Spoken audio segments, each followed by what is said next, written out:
Jefferson Elementary School District regular board meeting to order at 7 p.m. Ms. Coveray, can I get members present, please?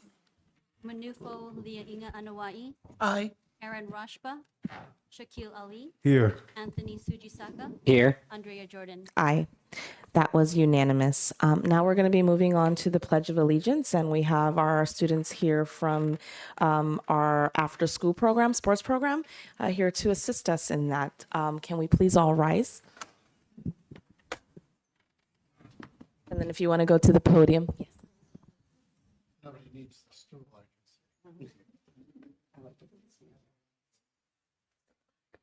Make sure the green button's off.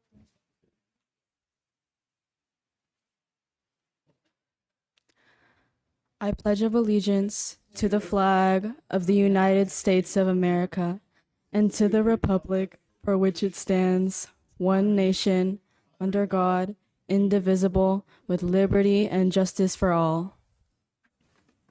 Thank you. We'll be moving to the approval of the agenda.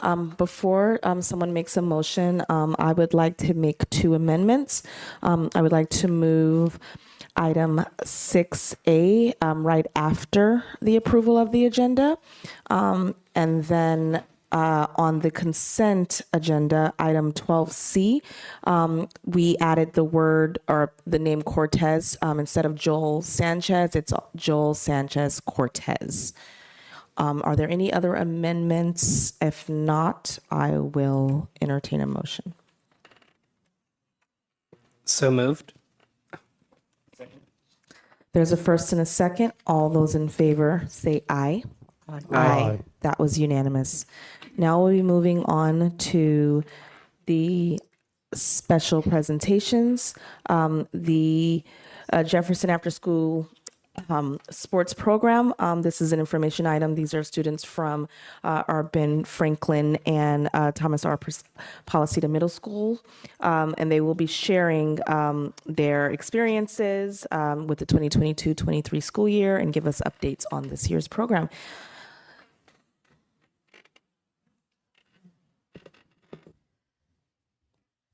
Hello. So we're going to do this kind of presentation in three parts. So I'm Renee Tanaka Praxedes. I am one of the former athletic directors for our district. And I'm Cecilio Aquino. I took over the role of the JESD after school sports program coordinator this year. And then we have some lovely students here. And so we're going to kind of talk through our program, and then we'll have them share their experiences after.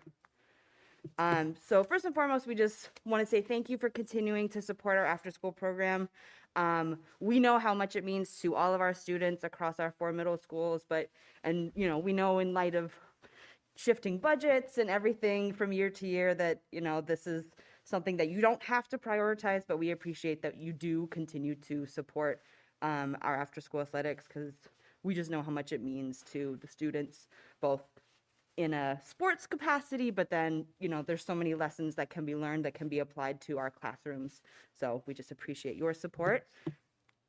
And then we also want to give a special shout out to Mr. Brent Valenti and Tanya Santa Cruz for their support in everything they do behind the scenes, kind of getting all the little, the logistics of the program up and running, because without them, a lot of it wouldn't happen. So we just want to thank them as well. So again, we're going to kind of give what happened last year, and then Mr. Aquino is going to talk about this year, and then we'll talk with our students. So for last year, myself and then Ms. Susan Roboy, the other former athletic director, we kind of stuck with our classic 5 slate of sports: boys and girls volleyball, boys and girls soccer, and then co-ed track and field. Our district funds are kind of listed there, the biggest one of which is always transportation. Unfortunately, buses are increasing in prices, and so that kind of takes a big chunk of our funds every year, but necessary to kind of get all of the teams where they need to go. We had to replace some jerseys last year, unfortunately, but for the most part, all the expenses were kind of typical for the year. And so that was kind of last year in a little nutshell. So now we'll talk about this year. Okay, so this year we continued with our core sports. We started off with girls volleyball in August, and we wrapped up in late October. The Ben Franklin girls were the champions this year. We're in the midst of the boys volleyball season. Next week will be the championship game, so we're wrapping up boys volleyball next week. Girls soccer, we'll start the girls soccer season when we get back from winter break, and that will run through the middle of March. And then shortly after boys soccer season, we'll start late March and go till the first week of May. And we already have the co-ed track meet dates figured out. It's going to be April 26th and May 3rd. Those are both Fridays, back-to-back Fridays. Okay. District funds, like as Renee touched on, are it's pretty much the same categories: transportation, referees, and facility use. And those are they're all listed there. Nothing's changed. But again, thank you for providing those funds to our after-school sports program. With this year, we did replace some volleyball jerseys. We'll most likely have to replace some soccer jerseys coming up as well. So I just want to give out to Dino Scoofis. He's in charge of replacing those jerseys. He does a really nice job of printing out the new uniforms for our after-school sports teams. Okay.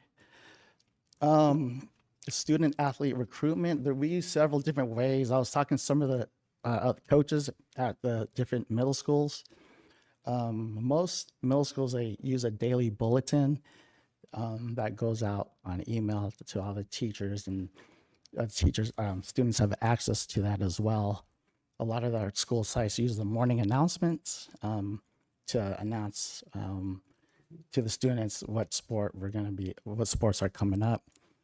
PE classes, one of the benefits of being a PE teacher at Ben Franklin, I get to see all the students, and like maybe 2 to 3 weeks prior up to the sport, we're able to hype up and draw interest from all the students in PE. I was talking to another teacher at another site. He uses his advisory class, creates a Google Doc form, and he sends it out to his advisory teachers, and the students fill it out, and that draws interest as well.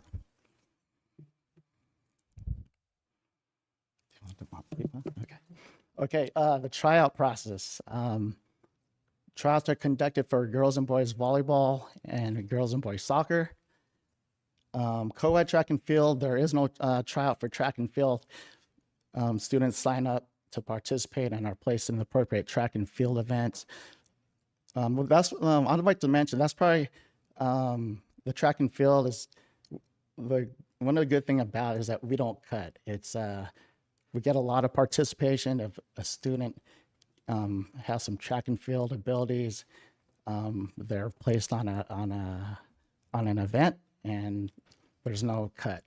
Compared to girls and boys volleyball or girls and boys soccer, coaches have to make that decision to cut the student. But for co-ed track, it's really nice that we can get more participation in track and field. After tryouts, 1 week of tryout, the coach has a 1 week's time to finalize the team. And after tryouts are conducted, the team practices twice per week, and most of the games are played on Tuesdays and Thursdays after school. Do you want to talk about? Keep going. Okay, I just need a breath. We have a well-organized after-school sports safety program. For those that make the team, the coaches give out the field trip voluntary excursion form that allows the student to get on the bus and travel to the school site. We have the JESD after school student behavior expectation forms. Talks about the guidelines, academic guidelines, expectations for behavior, as well as the concussion and opioid information form. At the games, site administrators are present at all the games in case anything arise during the games. We have experienced referees and officials at the games. Dino has organizes the referees for volleyball, and the SF Soccer Referee Association does the soccer season. Coach DiMaggio, he does an excellent job with the track and field event. He's been doing it for a long time. I'll catch my breath here. Before the start of each sport, all the coaches, we meet on Google Meet. We talk about safety, transportation, or we cover all the bases that we need to make sure all the kids are safe. They have the right equipment, and each coach has everything available throughout the season. A lot of our coaches are tenured or certified teachers, so they're very experienced and responsible for that, and they do a good job to oversee the safety of our students.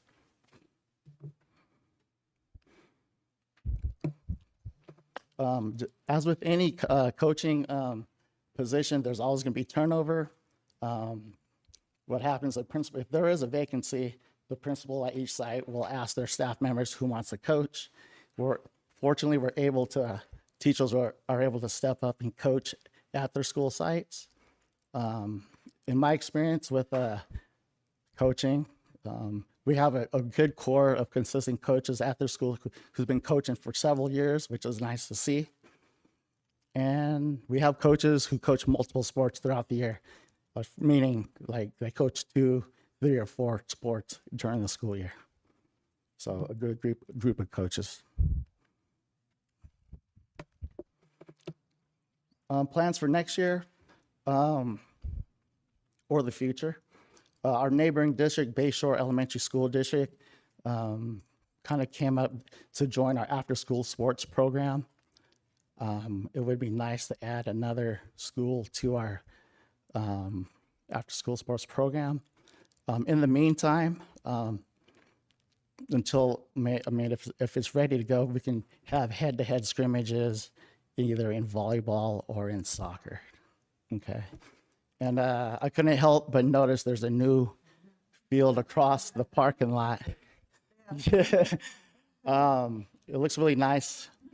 Hopefully in the future, we can have the soccer games over there. Currently, all the soccer games are played at TRP at the moment. So looking forward to the future here. All right. We have some of our student athletes here. They're going to share a little bit about their experiences with the JESD after school sports program. So I'm going to first call up Kaylee Gurion. Thank you.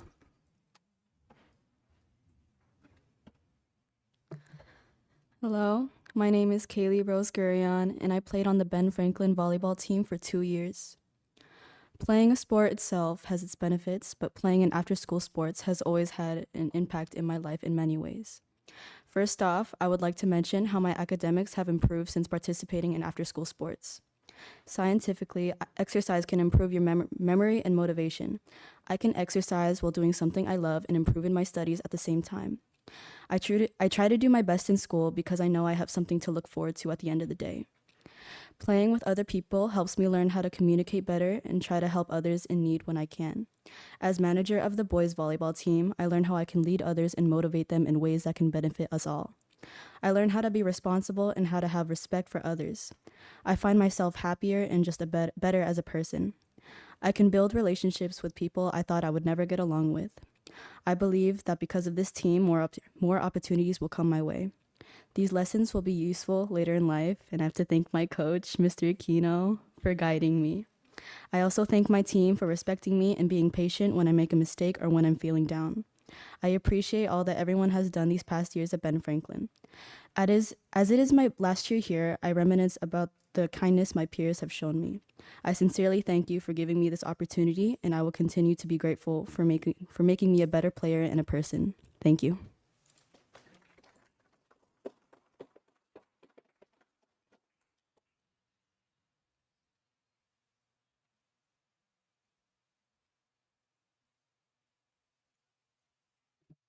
Hi, my name is Sasha Orozco. I'm an 8th grader at Ben Franklin. While at Ben Franklin, I played soccer, volleyball, and I ran track. Some ways that these sports helped me in my classes were to focus better, to work as a team, and knowing that mistakes can help you learn. Outside of school, these skills helped me be more social and to remember that confidence is key. These helped me be more disciplined in and outside of school.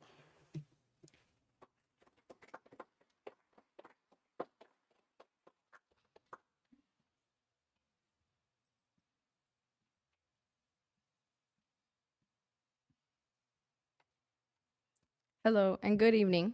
I'm Tatiana Orozco. I'm an 8th grader at Ben Franklin. I played 2 sports. I played volleyball for 2 years and I ran track for 1 year. After school sports has helped me in many ways. It helped me increase my independence level. Sports taught me to be a better person and to have sportsmanship. Academically, it helped me improve my leadership skills. It also taught me how to be focused, and as long as you have the confidence, you could do what you put your mind into. Thank you.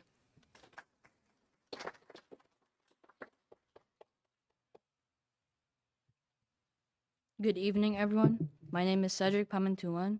I'm an 8th grader, and I have been a member of the Ben Franklin volleyball team and track team for 2 years. I have came to learn many new things for me to evolve as a new person. Many of which obstacles that I overcame is what helped grow the roots of what is me today. I have today worked with many new people who I came to know greatly. After school sports taught me many new morals that I never knew I would know in my years in Ben Franklin. My participation as an athlete in Ben Franklin has taught me to never give up and keep on going. I'm glad I get to show my unwavering efforts to Ben Franklin as my last experience as an 8th grader. But lastly, I just want to thank everyone that stuck with me and taught me new things. Thank you.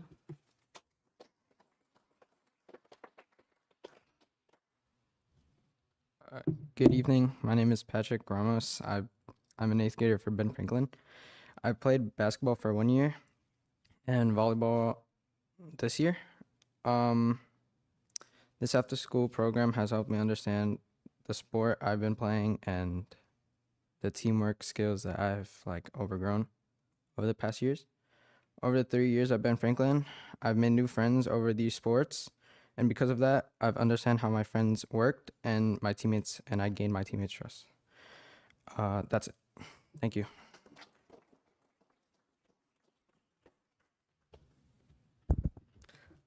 Hi, my name is Ethan Tam, and I've played on the volleyball team for 3 years.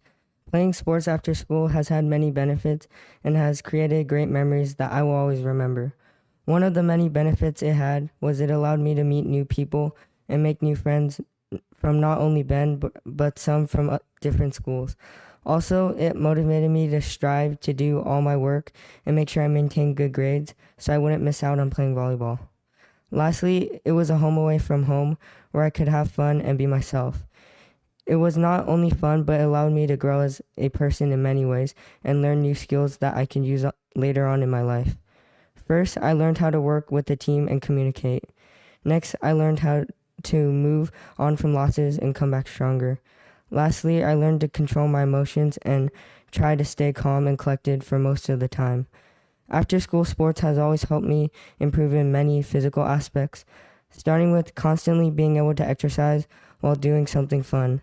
Then it motivated me to do extra side workouts and strengthening exercises to give me that extra boost while playing. Finally, it helped me with hand-eye coordination and picking up basic skills that could help me while playing other sports later on. Sadly, this is my last year playing volleyball, and I will miss this good feeling and remember every bit of it. I'm very grateful for the amazing teammates and managers that helped me along the way. I could play with, and I hope younger students will not miss out on these astounding opportunities.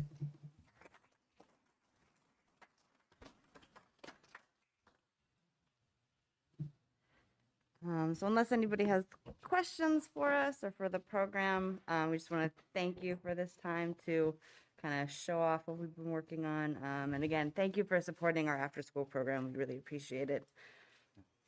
Thank you so much. Let's give another round of applause.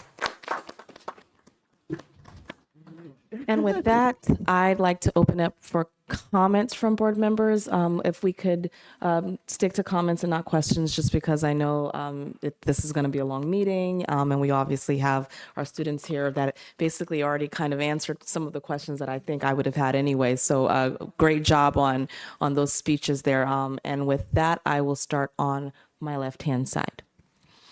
Thank you. Yeah, I actually didn't have any questions either. You all did a very good presentation. I was impressed with your speaking skills.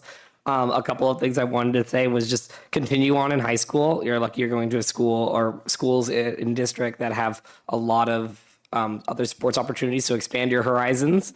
And then for all you parents who are recording out there, this is live stream. So if you miss something, you can just get it from there. All right, I'll pass it to my fellow board trustees. Thank you. Yes, I would also like to reiterate that, excuse me, you all did a great job presenting to us. And I'm also happy to hear about the attempt to move forward with Bayshore School, because they've talked to me about it several times and they really want to be a part of our league. So keep up the great work. Excuse me. And I really enjoyed hearing all of you talk about the benefits that you receive from doing after school sports. So thank you. Thank you for the presentation. I really enjoyed the hearing about the program from the coordinators and the students. You spoke really well and covered a lot of different benefits. It was interesting hearing the various ways that each of you, grew from participating in sports. And as my fellow trustees said, keep it up. These are skills that will serve you well for the rest of your career in school and throughout life, and you'll have a lot of great opportunities to participate in sports as you go on in school and recreationally. So thanks so much for speaking today. Everything that's been said sits well with me. Being a student athlete myself many years ago and a mom of numerous student athletes, I loved hearing your experiences, because many times we only get to see our students play. So to be able to see you come before us and utilize your public speaking skills tells me that you built a level of confidence in your leadership skills, which all of you spoke to. It makes us greatly proud to know that you're not just representing on the court, but when you're standing in front of a mic, you're not just representing yourselves and your families, you represent our entire district when you're on the court. I too love hearing that there's intentional coordination to have you all include Bayshore. We've heard discussions in the past. I've even heard folks try to scrimmage offline to ensure that there was a level of interaction, and it's so important that you're able to engage with other students that are right here in our city. But I want to commend you, and I hope that you will continue to play past your 8th grade year. It's so important to continue everything that you've shared tonight, to employ the skills of self-awareness, continue to build your confidence, the level of camaraderie, and the bonds that you will remember many years to come are going to be enriching experiences that, trust me, you will remember fondly when you are my age. But I just want to congratulate you, both of you. You speak to gratitude to us when we look at the allocation of this funding. I will tell you that part is easy. It is because of individuals and the commitment from all of you and the coaches that makes this work. I know there was times in the past, many years ago, Trustee Ali and I heard that there was a struggle in recruiting coaches and keeping them to ensure that other sports could continue. So I appreciate that update, that you guys have committed coaches who are qualified to do this work to ensure that our students have this opportunity. So I commend you both on top of everything else that you already do. Thank you all. Congratulations and happy holidays.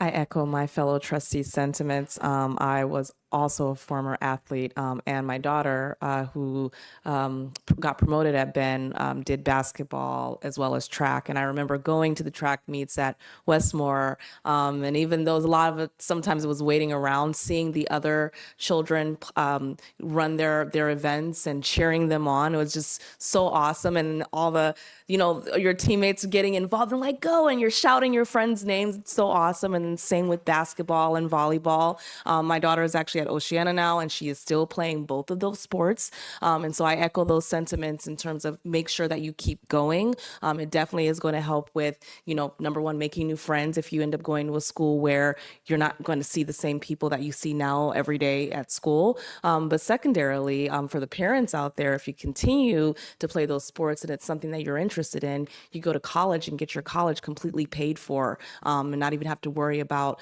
tuition because that sport is kind of carrying you along. So definitely keep going, never give up. It is a skill that you will use even beyond school. I will say that I may not be an athlete now, but I still work out every single day because it keeps me mentally sharp, and it keeps me motivated and disciplined to continue to go for after what I want. And so think of it as a long-term goal and not just a sport for the now or for school. In the future, your body is going to thank you for it. And then obviously to our coaches, thank you so much for continuing what you're doing. I know it's hard work to continue to recruit people, to keep them motivated, to keep them happy and fun, because it's work, but it's also like, let's make this fun. And so I really appreciate all the dedication and hard work that you're doing. It does not go unnoticed. So thank you for thanking us, but thank you back for all that you're doing.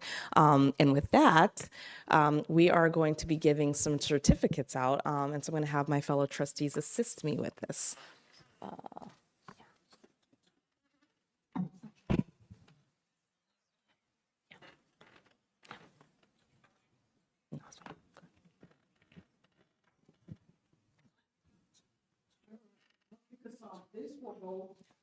This will go out to Patrick Ramos. Certificate of appreciation for participation in the flag ceremony and special presentation for JESD after school sports program.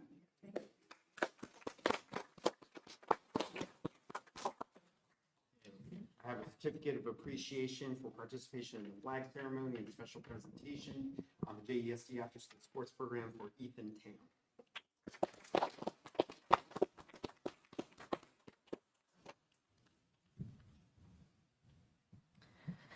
And I have a certificate of appreciation for participation in the flag ceremony and special presentation for the JESD After School Sports Program for Cedric Pamintuan, and I probably pronounced that wrong, so apologies.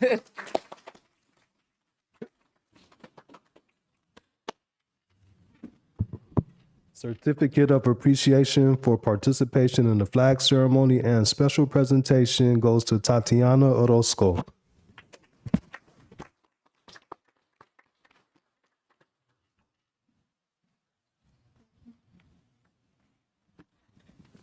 And then I have two. So the first certificate of appreciation for participation in the flag ceremony and special presentation is for Kaylee Gourion. I pronounced that correctly. And then the second certificate of appreciation for participation in the flag ceremony and special presentation is for Sasha Orozco.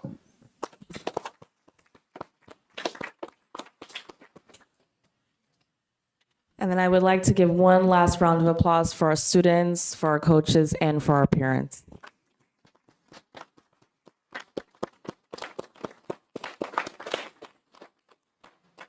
Thank you again. We really appreciate it. And with that, we will be moving to our governing board annual reorganization. Oh, sorry, go ahead. Do we want to, the families may leave if you need to leave? Yes, you may leave if you need to, or you can stay for additional comments and the rest of our meeting.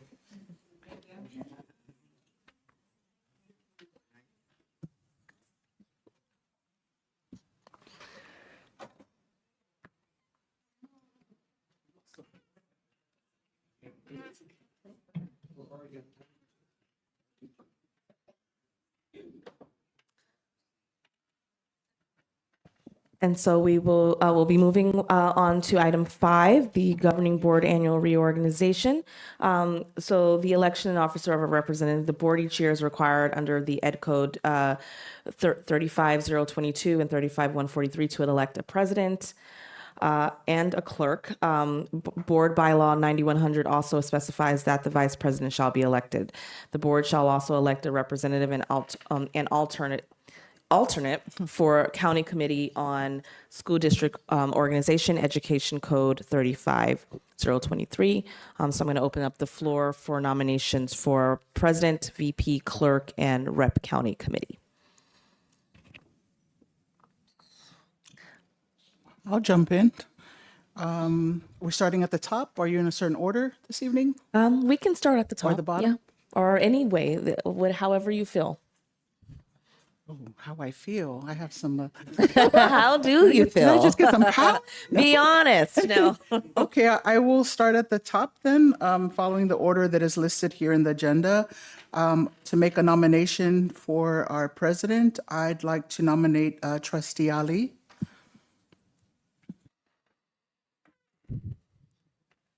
I would second that nomination. Right. So because of this agenda item, we do need it for roll call. So if there are no objections, we will do it for each one. And so if there are no objections to this, I'd like to move forward with a roll call. Ms. Kovare, could you assist us with a roll call for president? Ms. Leah Inga Anawai, Aye. Mr. Rashba, Aye. Mr. Ali, Aye. Mr. Sujisaka, Aye. Ms. Jordan. Aye. That was unanimous. Congratulations, President Ali. Thank you. Now, if you would like, you can finish this, and then you can switch if that makes more sense. Okay. Okay. And so we'll be, I guess, in that same order, we can move forward with vice president. Do I have a motion? If no one else will, I'd like to nominate myself for vice president. Second. There's a first and a second. Are there any other nominations or objections? And if not, we can move forward with a roll call for vice president. Ms. Leah Inga Anawai, Aye. Mr. Rashba, Aye. Mr. Ali, Aye. Mr. Sujisaka, Aye. Ms. Jordan. Aye. That was unanimous. Congratulations, Vice President Sujisaka. All right, we'll be moving on to clerk. Do we have a motion for clerk? I'd like to nominate Trustee Rashba to be clerk. Second. I have a second. So there's a first and a second. Can I get a roll call, Ms. Kovare? Ms. Leah Inga Anawai, Aye. Mr. Rashba, Aye. Mr. Ali, Aye. Mr. Sujisaka, Aye. Ms. Jordan. Aye. That was unanimous. Congratulations, Trustee Rashba. And last but not the least, Rep County Committee. Do I have a motion? I'd like to nominate Trustee Jordan. Second. There's a first and a second. Can I get a roll call, Ms. Kovare? Ms. Leah Inga Anawai, Aye. Mr. Rashba, Aye. Mr. Ali, Aye. Mr. Sujisaka, Aye. Ms. Jordan. Aye. That was unanimous. Congratulations to me. We do need an alternate as well, so we do have one more. Oh, perfect. And then nomination for an alternate rep for county committee. I'd like to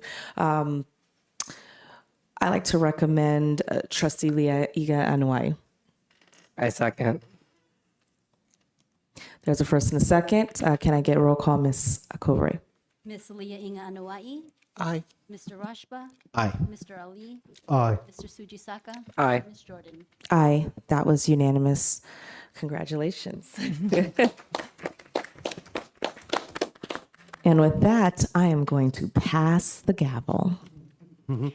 So before we say welcome to the new president, we want to thank you for your service, and we have something for you. Thank you. While she's opening that, I just want to thank you for welcoming me into being as a new superintendent, and your support, your directness, I appreciate, and your open-mindedness. It has been a great orientation to the role and with the board and that governance team. So I really appreciated you, and we have a token of our appreciation for you. Thank you. I try not to get emotional now. Thank you. Oh, gosh. Thank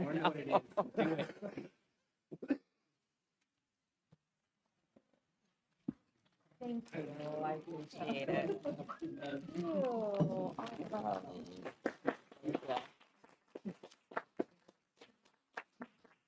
You should have been that with the whole of the room.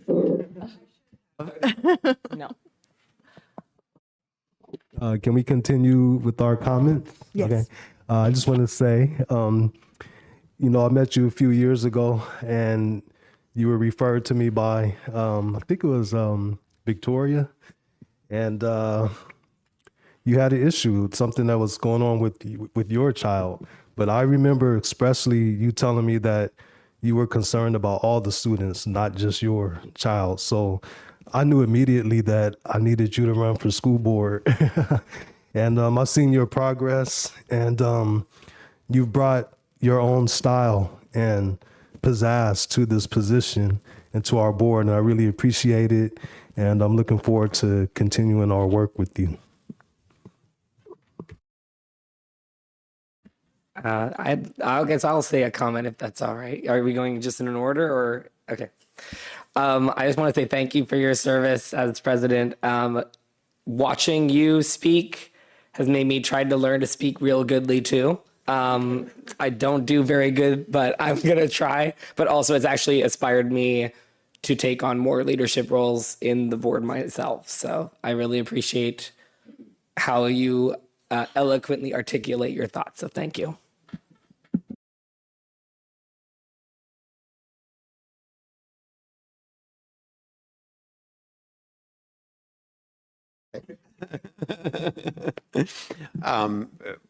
President Jordan, you are an outstanding president. Thank you so much for welcoming me in my first year. And I am inspired by your leadership and really had a hard time envisioning the board, without you as president. But I'm encouraged that we have an outstanding successor in Trustee Ali. But thank you for your leadership and service. It was very liberating to see you have the courage to step into this space. I remember there was a time where you were still contemplating, and I'm so glad that you took the leap because our community and especially our board and our district have truly benefited from your voice. Trustee Ali had mentioned your pizzazz. I just see you inspiring many of us, just like Trustee Sujisaki just shared, that you continue to utilize your skills as a strong leader. And you step forward knowing that there's a level of tension sometimes when people feel you sharing your truth. And I share that with love because it takes someone who is willing to stand up and be brave. And that's the leadership that you've demonstrated, not just here, but in the community. I have so much admiration and respect for you. That's why I'm feeling my tears that I'm trying to hold back and refrain from crying, because a woman is asked several times to run for office before they say yes, in comparison to our male counterparts. So when you said yes, it was a yes for all of us. And I especially appreciate it as a woman of color and as a woman of faith, because you have so many other young women who look at you as a reflection of themselves and say, I can do it too. And that's what you continue to do as you sit here. We've seen struggles during our time, and you've been able to meet those challenges with transparency integrity, compassion, and a level of forgiveness and humility that we don't always see in these spaces. And I thank you from the bottom of my heart for teaching this old lady some new lessons. I'm so grateful to you. Congratulations to many more years on this board. Thank you. Thank you. Okay.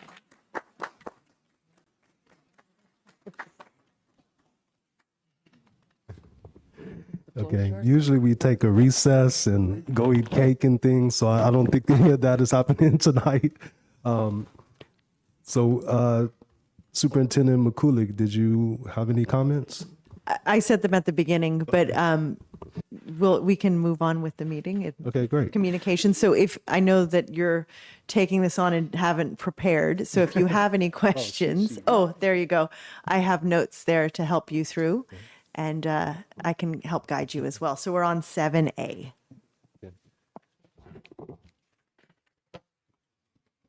All right. So we are at board member acknowledgements and commendations, and I will start on my right. Congratulations to our new officers taking on your new roles. I love how our board has come together these past few months. And this marking my 10 years, I will tell you, in all honesty, this has been one of the best groups that I've been able to participate in during my time here. I'm looking forward to the next year with you all. I'm grateful for the opportunities that I've been able to sit in this seat. And I'm sorry I'm getting emotional. This is my last December with all of you as a board member. God has been so good to me to be able to serve in this capacity with leaders before us and leaders who we continue to work with in our schools. And this is going to be one of the most memorable experiences of my life because of each of you.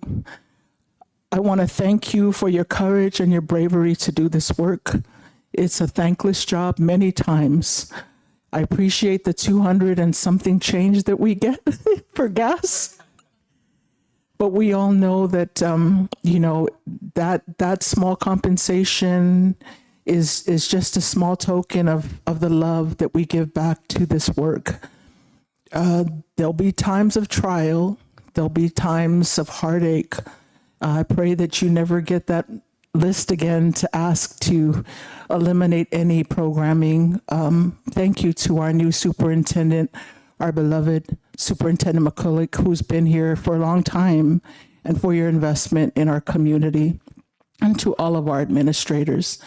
I thank you from the bottom of my heart as we move forward to a new year. We have so much to celebrate, but I would be remiss if we ended this meeting and this year without sharing my deep gratitude to everyone, our educators, our staff, every single person that touches the lives of our students and our families. They may not say thank you, but know that their child is able to thrive through life because of you. Happy holidays.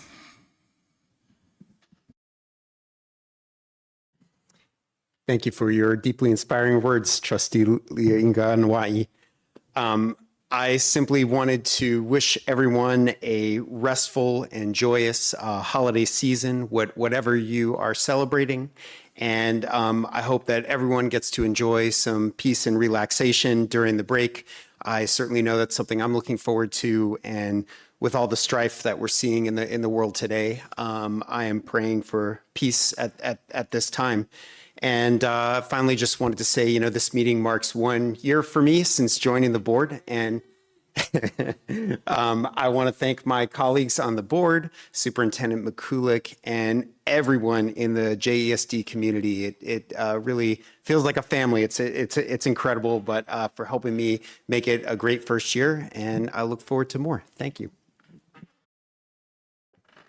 I am honestly still speechless from the words that were given earlier. I am so grateful to each and every one of you. Being on this board has changed my life for the better. Being able to sit here with you all and learn and ensure that we're making the best decisions for our district.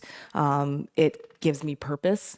I've been talking to a career coach, and they asked me the other day, "What is your purpose?" And I said, I didn't know what my purpose was until I got on this board. I just volunteered and gave my time. But being on this board now, I know that my purpose is making sure that the youth in this community are better for the future, that our future is going to be brighter because we've given them the best shot that they can get.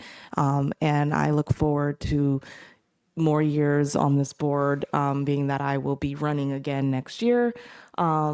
To continue to live in my purpose and do something that is going to make an impact not just today, but for the future, just like each and every parent that is waking their kids up and taking them to school in the morning is doing. So I just want to say thank you for the kind words and making me realize that my purpose is being here with you all every month, multiple times a month, reading and making sure that we're doing what's best for the students.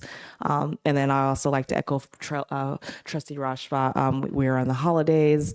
This could be a very busy time of the year, sometimes pretty stressful. And so take a moment to do some self-care, take a moment to breathe. It's not just about the gifts, it's about the time with family. What is it, rest and reset, so that way we come back in the new year strong and ready to do the work. So thank you. Right, you're president now. Okay, so first of all, I want to say happy holidays to everybody. We're going to have a great new year. I'm already excited for it. I was also going to say, if you're talking to a career coach, education is always looking for people. If you want to give that change a little bit further, we got plenty of positions open available for you all throughout the state, in this district too, but you can't do that. Otherwise, I'd have no further comment at this time. So I also would like to commend all, the new officers. When I first came back on the board, I don't know, there was some months went by, and Bernie, he came to me and said, "Are you planning to run again?" And I guess he felt my energy that I wasn't really planning to. And he said, "I need you to stick around until we find a new superintendent." And originally that was my intent, was to stick around for that time. And we found our superintendent fairly quickly. But something happened where I just started bonding with the new board members, and I was re-energized by having Ms. McCulick come on board in this fashion. So I'm still here. And I actually was not planning on being an officer again, even as recently as like last week. But something happened this week, and I decided that I'm going to just come here and see how it goes and accept whatever is needed. So I appreciate you all for your confidence in me, and I plan to give it my all. And then now I'd like to commend Superintendent McCulick and all the admin. I was really happy to read the newsletter and find out about the successful intercession that you just had, or we had, and that we collaborated with the YMCA. I was excited to hear, I'm reading it now, to the STEAM activities that took place and field trip. This is great use of the funding that we have for expanded learning. So keep up the great work, and thank you. All right, so now it's time for superintendent comments. Thank you. So I know we have a really long meeting, so I will try to keep my comments brief. Congratulations, congratulations. Thank you. Just a couple quick announcements. We have our walk-up food distribution happening next Wednesday at Thomas R. Policita up near the gym. It's going to be happening the third Wednesday of every month. And we're also going to try to expand it to other schools and other areas. So keep a lookout for that. Last Wednesday, we had our immigrant resource night over in collaboration with the high school district over at the Ceremony Del Rey Galleria. And Vice Mayor, now Mayor, Jocelyn Manalo gave us a certificate of recognition. So I'll just read that really quick. This is a certificate of appreciation or recognition to our district in recognition of your immigrant resource night. On behalf of a grateful community, the city of Daly City extends heartfelt gratitude for your service and dedication connecting our community members with accessible, essential immigrant resources safely and uncomplicated. Best wishes for a very successful event presented on this 6th day of December 2023. So I just wanted to share that publicly. And you have all said, oh, and I shouldn't forget to thank Luisa Santos and Stephanie Martinez and our partners in Jefferson Union High School District for organizing this great event. We had over 40 vendors or people there sharing their resources, and over 100 families came to see what was available to them. So it was a great, successful event. Thank you. All right, item 7C, persons wishing to address the board. This portion of the agenda is available for individuals to comment on or address the board on any issue that is under the board's jurisdiction and not on the agenda. The maximum time allowed for any speaker is usually 2 minutes. Nope. Okay. Thank you. So we have no speaker cards, so we'll move on to general functions. Item 8A, consent agenda. The administration recommends approval of the starred items on the rest of the agenda. I know there was one that you asked to take off, I believe. I kind of missed it earlier, though. No, sorry, not take off. I added the name Cortez. I think I wrote it in on 12C because it was missing from the original print. Okay. So do we have a motion? A motion to approve the consent agenda. Second. There's a motion and a second. Can we have a roll call? Ms. Leah Inga Anawai. Aye. Mr. Rashba. Aye. Ms. Jordan. Aye. Mr. Sujisaka. Aye. Mr. Ali. Aye. Unanimous. Let's see. Item 8C, resolution number 23-1213 to excuse Manufo Lia'ana Anoa'i from regular board meeting November 8th, 2023.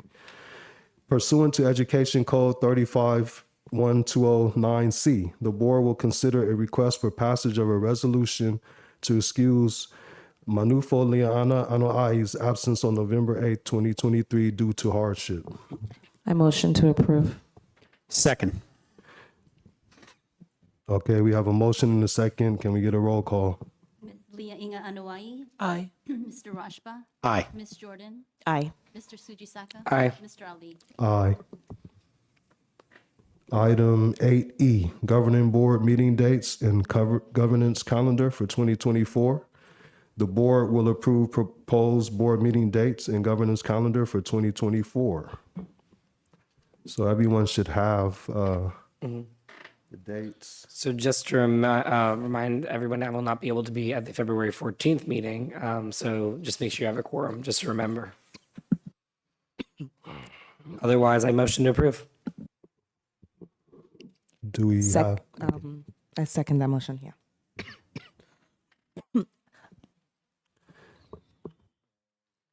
This one is also required. Oh, no, this is not a roll call.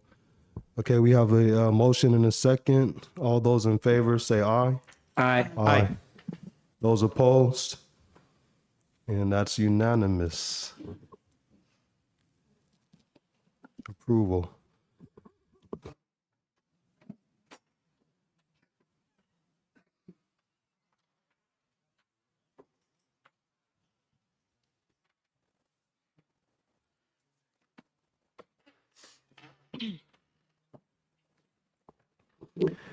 Next is the, we're actually supposed to approve the governance calendar as well.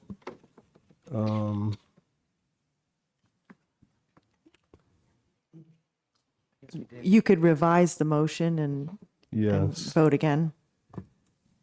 just to make sure, is everyone okay with the governance calendar as well? Okay, so can we get a revised motion, please? So revised moved. Second. All those in favor, say aye. Aye. Unanimously approved. All right, we have to do this. Okay, item 8F. Reorganization of district board subcommittees. The board will consider the composition of existing subcommittees and appoint 1 to 2 board members as representatives to the district/board subcommittees. So the committees we have are wellness, which we need at least 1, City of Daly City and towns of Broadmoor and Colma and other local partnerships, we need 2. Jefferson Union High School District and local elementary school districts, we need 2. Board policies, 2, and JESD Housing Board, 1. So you don't need to necessarily do like we did with the president and vice versa. You could just have a discussion and then do it all in one motion. Sounds good. So let's just go from the top. Is there anyone who would like to be on the wellness committee? Okay. And we have City of Daly City and towns of Broadmoor and Colma and other local partnerships. We need 2 people. Anyone interested? I'm happy to serve on this committee. I think I'll get on there as well. Next, Jefferson Union High School District and local elementary school districts, 2 trustees. I'd like to sit on this committee. I can also. Okay.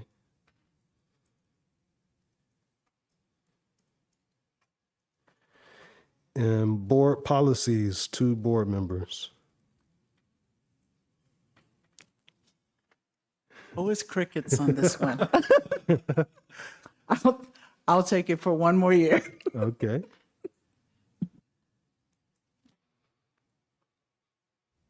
Anyone else? I'll be happy to do it. Thank you. Rashba. And last but not least, JESD Housing Board. So I wanted to, President Ellie, ask a question before we vote on or move forward with this one. The reason why is because obviously last year, I believe, was the first year that we had a housing trustee or a board trustee. I guess because it's so new, does it make sense to change it to someone else and that person has to get up to speed with all the things that are happening? Or would it make sense to keep Trustee Sujisaka on it, being that he's gone through the process, he knows what's going on? So it's more of a question discussion than that's what I'm suggesting. I guess I'm not sure how others feel about that. Do you want me to speak a little about It's that? up to you, but it's always Yeah, preferred to have obviously, consistency. yes. So it's whether he would want to and if anyone else wants to. Well, definitely happy to continue doing so.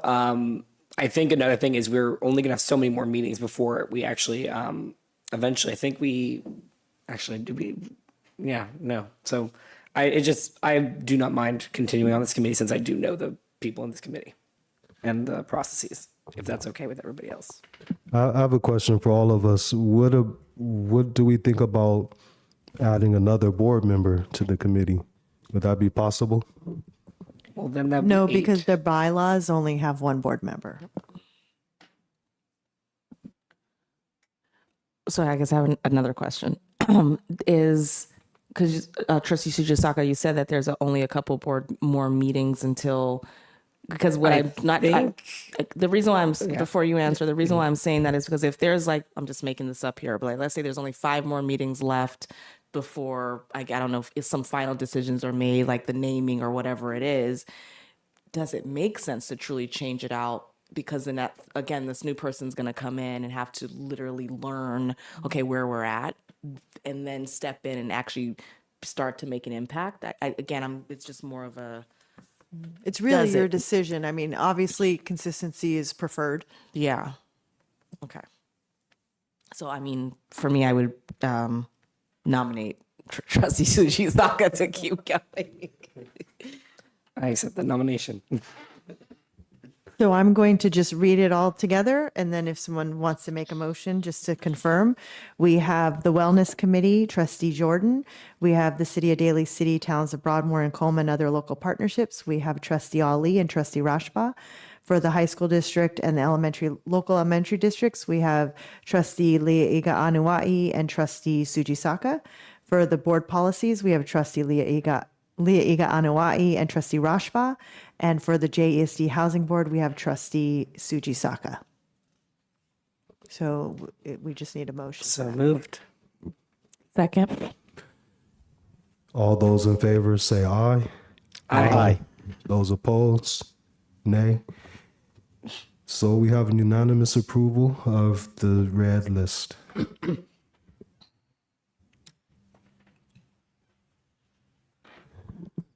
Item 8G, Superintendent Advisory Committee. The superintendent requests that board members indicate willingness and interest to serve as advisors from time to time to superintendent on issues relating to the areas below. These advisory committees serve as advisory alone, and any matter requiring board action or direction will be brought to the full board. So we have budget and facilities 2 and educational services 2. And this is, we don't have this I don't think had one this year, but if there is something that arises, we want to know who would be the representatives from the board. So this is really just kind of if we do need to have advice from the board before bringing it to the full board. So this can be done the same way where you can have a discussion as to who would like to be those representatives, and then we can do one motion. Okay. I'd like to say myself for educational services if everyone agrees. And I'm okay with budget and facilities. I wouldn't mind jumping on educational services as well. And I'm happy to serve on budget and facilities. Okay, so I have budget and facilities, Trustee Jordan and Trustee Rashba, and for educational services, Trustee Suji Saka and Trustee Leah Iga Anuai. All right, I must say that I feel a little left out. However, those are good fits for both of those committees.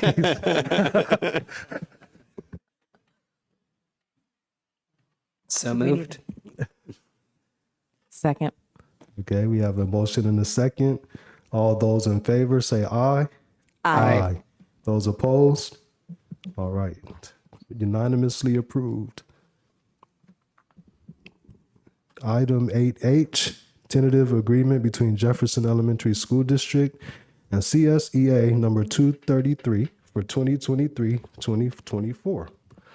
The tentative agreement effective, You can go to the next page and read the approval.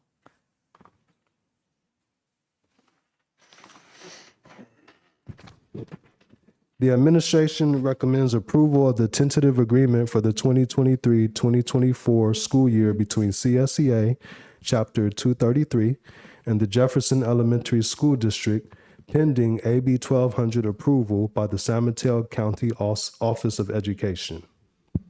So do we have a motion to approve? I motion to approve. I motion to approve the tentative agreement for the 2023-24 school year between CSEA Chapter 2233 and the Jefferson Elementary School District, pending AP 1200 approval by the San Mateo County Office of Ed. Second. We have a motion and a second. All those in favor say aye. Aye. Those opposed? We have none. Unanimously approved. Item 8I, naming of workforce housing and rental rates. The Educational Housing Corporation Board has been working diligently on the workforce housing project to ensure a successful opening in early spring. Pre-leasing forms were released on November 28th, 2023. Oh, was I not supposed to read all of that? The Educational Housing Corporation Board recommends naming the staff housing building Eastmore Heights and approval of the following rental rates for the units.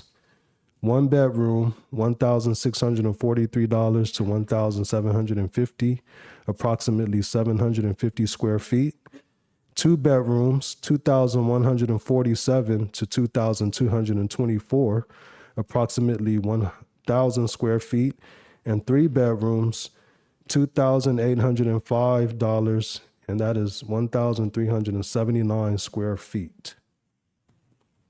So we're asking to approve two things: to name the housing building as Eastmore Heights as opposed to 305 Eastmore Drive, and also to approve the rental rates. So you can do it in one motion or you can do it separately. I have a question. Where did this name come from, and were there other names that were offered? So we went through a couple of names, but we have to recommend since we are the ones who get to name it. So that was our recommendation. But yeah, so we recommended this just because we had certain limitations on, like, we couldn't give it like a name of a person that was living, or like that was just the one. And we also think do you want to talk a little bit more about it? Certainly. Board policy stipulates that we have to, if we were to name it after a historical person, they would have to be deceased. And we thought within the parameters of board policy, a more modern approach. Sometimes you name something after a historical figure after many years, just ends up with a slight distaste in your mouth. But we had decided to, since it's on Eastmore and it's elevated above, and actually from one of the units, the 3-bedroom unit on the very top, you have a view of the Golden Gate Bridge, or you can see the top of the Golden Gate Bridge. And so we had decided geographically Eastmore Heights would be a fitting name. Any other comments or questions from board members? It's a really posh name. We're a posh group here. I mean, we gotta be. If there's no other comments or questions, do we have a motion? And before we go there, we're also approving these rental rates as well. So are there any questions or comments about the rental rates? I would just like to, for the public, know how we came up with those rental rates, because obviously there are ranges for the 1 and the 2 bedrooms, and obviously the 3-bedroom is flat. I know the answer, but I want to make sure the public knows this as well.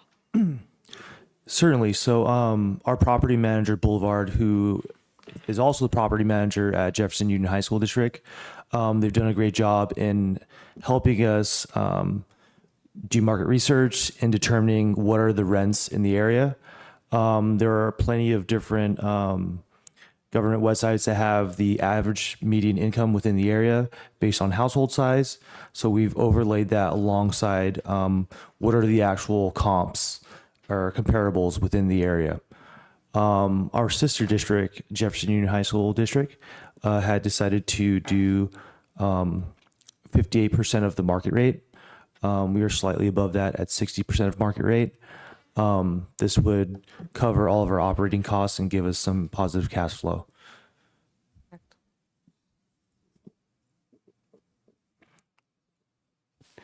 Do we have a motion or any other questions, concerns? I would like to thank the committee for their work on the workforce housing project and coming up with these recommendations, and move to approve the name and the rental rates. Second. Okay, so all those in favor, we have a motion and a second. All those in favor say aye. Aye. Aye. Unanimously approved.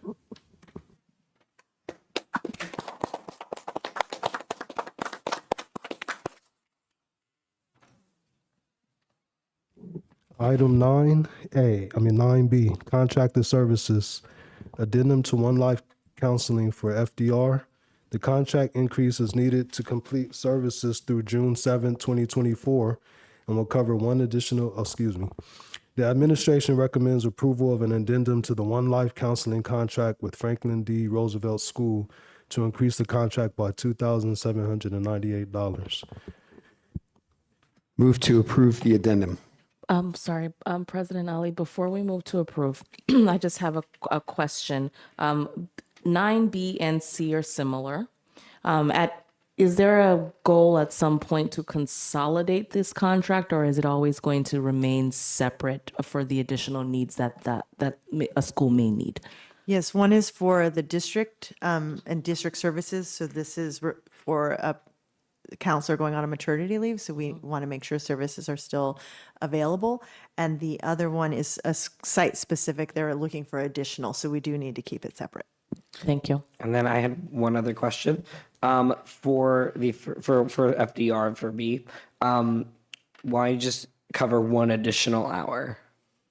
This is actually for the counselor is an intern, so they need a supervisor. So we need to fund that additional hour for the supervision. Okay, thank you. Sorry, I have another question. Are we going to continue to have an intern, or is that intern looking to get certificated and then we will no longer have to pay for supervision? Correct. Okay, thank you. Excellent questions. Do we have a motion? Yeah. Yeah, we had a motion. Second. Okay. So there's a motion and a second. All those in favor say aye. Aye. Those opposed? Unanimously approved. Item 9C, contracted services. The administration recommends approval of an addendum to the One Life Counseling contract with JESD to increase the contract by $20,592. We have a motion. So moved. Second. All those in favor? Aye. Aye. Unanimous. Item 9D, contracted services, YMCA.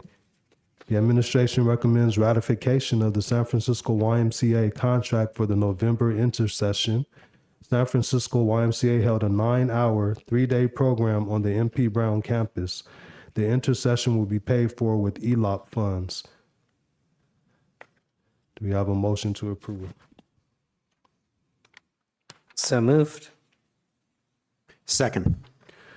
We have a motion and a second. All those in favor say aye. Aye. Motion approved unanimously. 20 minutes ahead.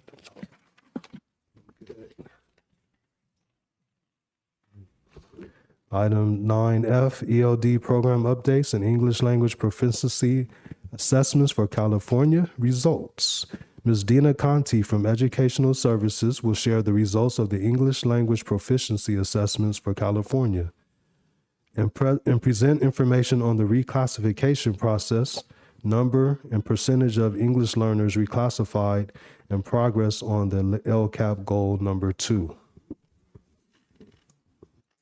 Good evening, Board of Trustees, Superintendent McCulloch, and the JESD community. Tonight I'm here to talk about LPAC, or the English Language Proficiency Assessment for California, and multilingual learner progress, as well as an update on LCAP Goal 2. We have 1,792 students who are classified as language learners. Of those, 199 students are newcomers, meaning they've been in the United States school for a year or less. There are 32 languages spoken by our students and their families. These numbers change daily as new students enroll. The numbers you see here tonight are as of October 2nd, which is the data collection day for our district. The LPAC is a required state test given to students whose primary language is something other than English.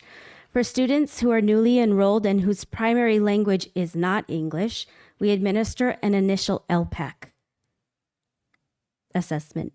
The LPAC tests English language proficiency in 4 domains: listening, speaking, reading, and writing.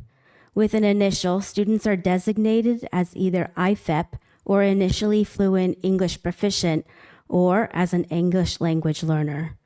If a student receives an EL designation, the student will take the annual LPAC assessment to measure growth and progress of language acquisition. Like the CASP, LPAC has an alternate assessment for students with special needs and assesses 2 modes of communication instead of 4. Here you can see the statewide results compared to JESD results on the summative LPAC. JESD's proficiency rate is slightly higher than the state average. For students taking the alternate LPAC, you can see the comparison between the state average and how Jefferson Elementary School District students compared. Academic progress for all students is highlighted in our district's LCAP. In 2018-2019, a new 3-year plan was developed. At that time, data showed that 52% of our English learners were not meeting or exceeding proficiency on CASP in ELA, and 62% were not meeting or exceeding proficiency in math. An additional goal for English learners was created to improve their academic progress. When looking at LPAC data, we used metrics to monitor our progress toward the overarching goal of improving academic outcomes for our language learners. The metrics we've included are 1, students scoring an overall level 4 on the LPAC, 2, reclassification rate, and 3, decreasing the percentage of students who are long-term English learners. As you can see, we've increased the amount of students being reclassified as a result of achieving a level 4 on the LPAC, but the percentage of students being classified as EL for more than 6 years is increasing. Another metric we use when looking at progress of our language learners is the progress of our EVER ELs. An EVER EL is defined as a student who has had an EL designation at any point. It includes students who have been reclassified and current language learners. Here is the data from the 22-23 CASP for our EVER ELs as compared to all students in the Jefferson Elementary School District.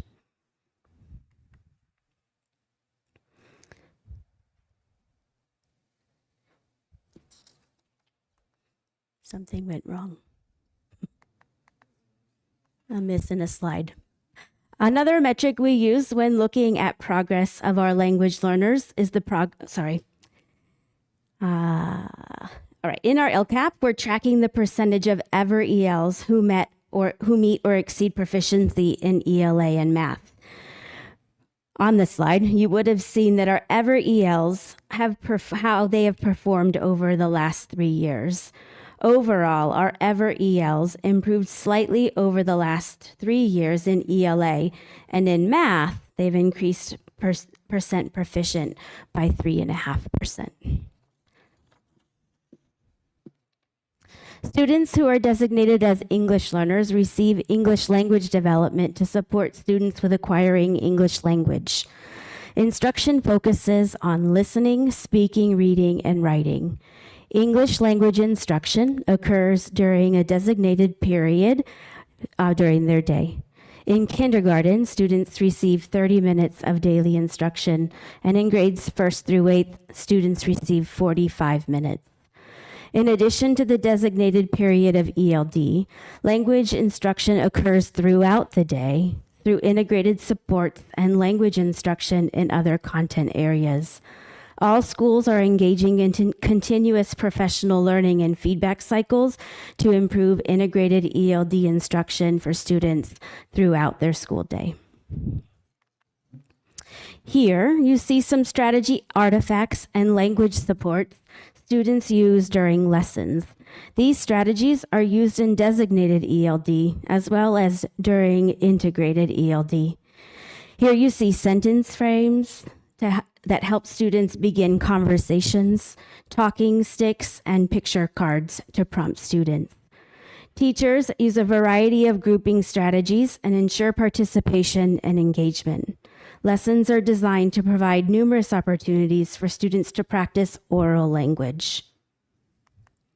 After lots of practice, students transfer their oral language to written language, where they practice reading and writing, the language forms and functions. You see a lot of embedded support, sentence frames, pictures, and word banks. And I have a quick video that's going to put it all together.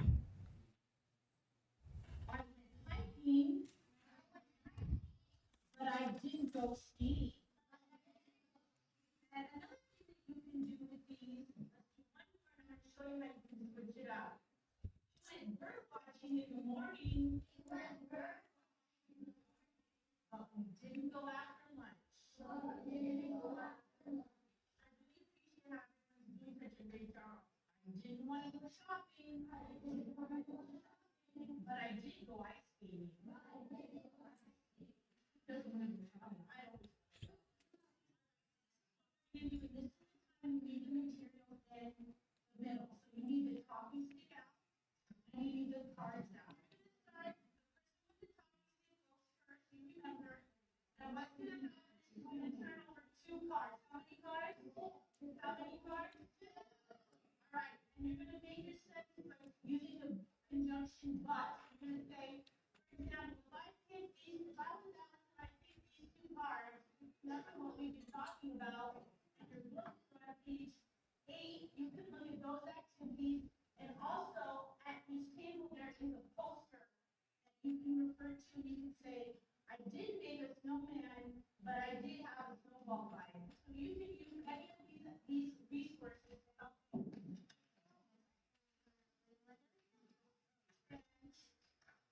We're going to talk about some phrases. And remember, phrase, read those up when you're on each page. I went to the school bus instead. In the snow. Good job, walking in the snow. Okay, so please put these things down and do the periods of talking for you. The progress of our English language learners continues to be a priority area of focus. In our CAS presentation, we emphasize the importance of staying the course and sustaining our focus and effort. The same is true for our language learners. Providing language support to our language learners is essential to their overall progress. We will continue to implement CCLD at all school sites and provide training to support integrated ELD in all content areas. This will ensure that students are able to learn content and language skills at the same time. Our EL support teachers have played an important role in supporting our language learners. While they provide instruction, we also need to continue to support collaboration between our specialists and classroom teachers.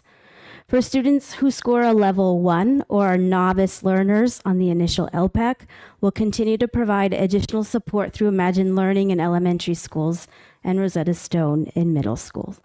This concludes our presentation. Thank you for your time.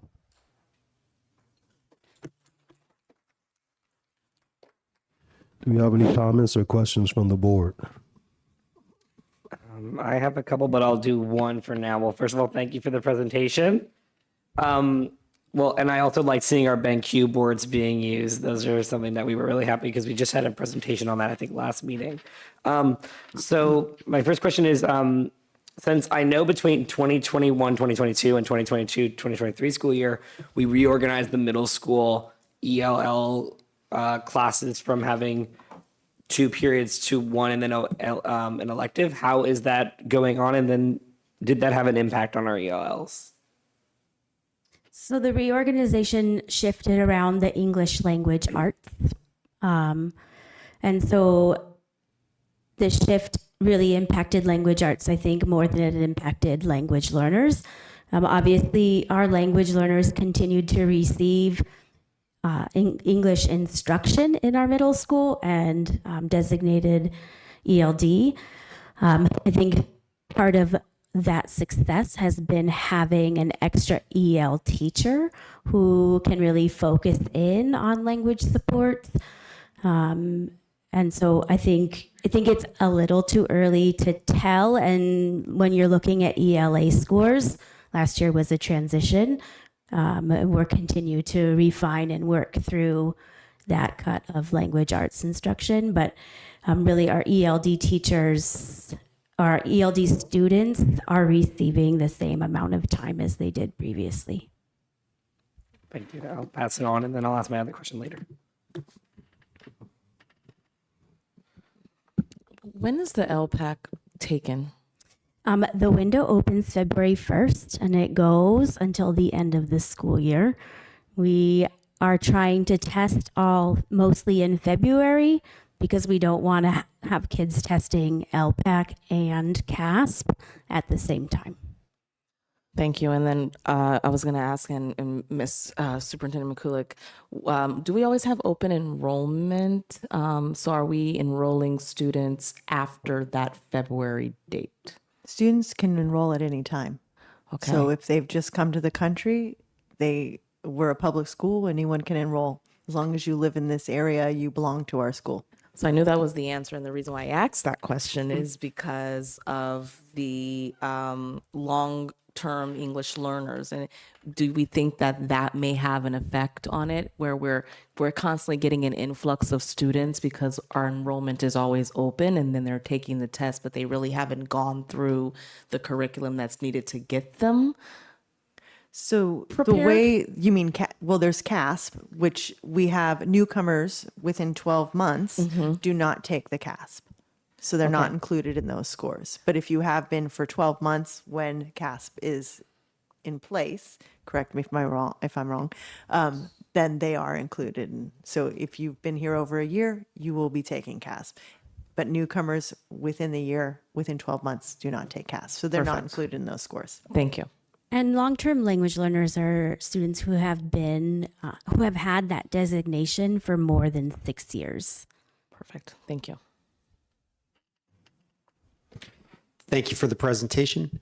I was wondering if you could identify one or two things that you and the English learner staff wish that you had more time for in instruction. What would that be?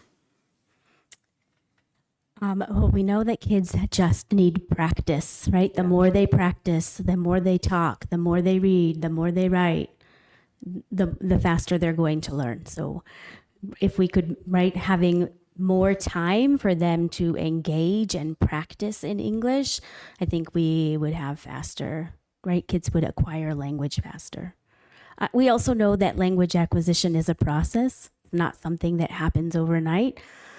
So allowing students to go through that process of learning language is also important. Thank you. And yes, as well, I'd like to say thank you. You have another question, right? Okay, go ahead. So then my last question was on the LCAP goal 2, the metric where it says level 4 overall. Between the same transition year that I mentioned earlier, we see a decrease from 17.94 to 17.37. What do we think? Yeah, there we go.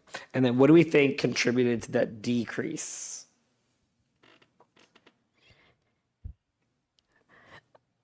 Well, I think it's so that the drop is so insignificant. I'm going to say that we kind of flatlined.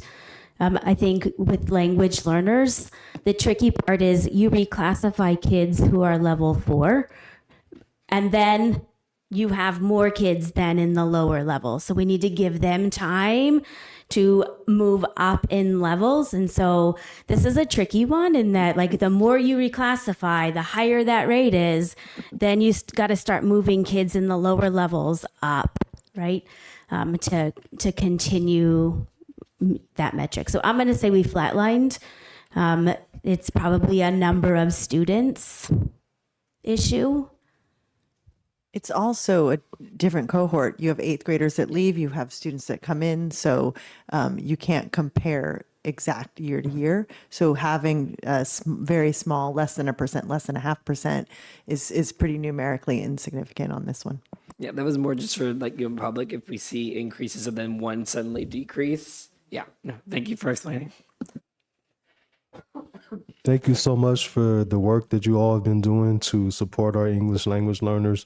I just want to make a comment that, I teach high school, and I have students in my English classes at times who are classified as English language learners, and I would have never known, so that's just something to think about, that they might have that classification, but still have a level of proficiency that's above their classification. And sometimes there's students who are listed as English language learners because their parents don't speak English, or it's just whatever, when they fill out the paperwork, they just put whatever they think they're supposed to put.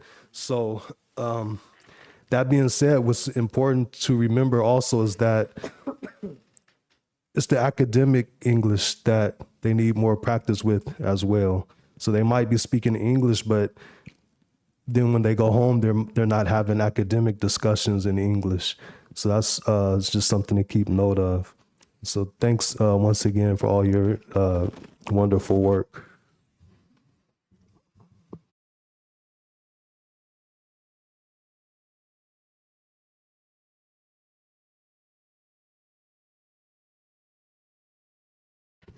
Item 10H.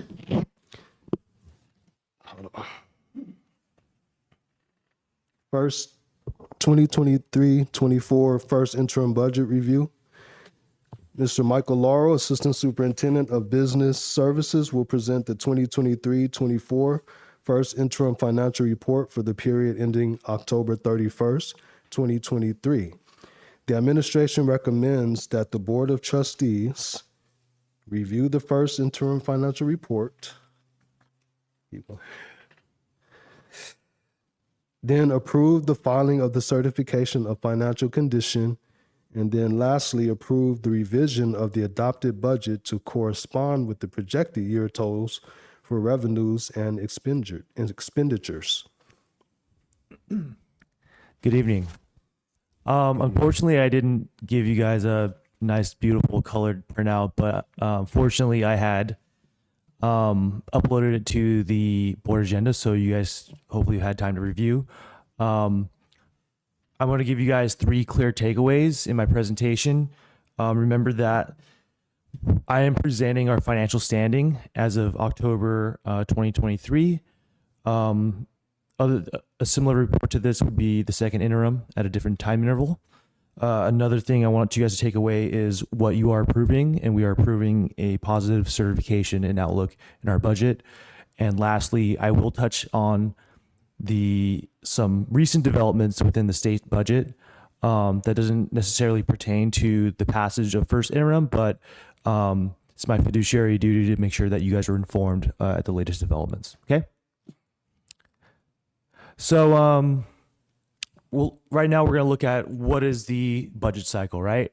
We start at adopted budget. We go through our unaudited actuals from the prior year. And currently right now we are at the first interim interval. Directly following this would be our audit report from our unaudited actuals of the last fiscal year.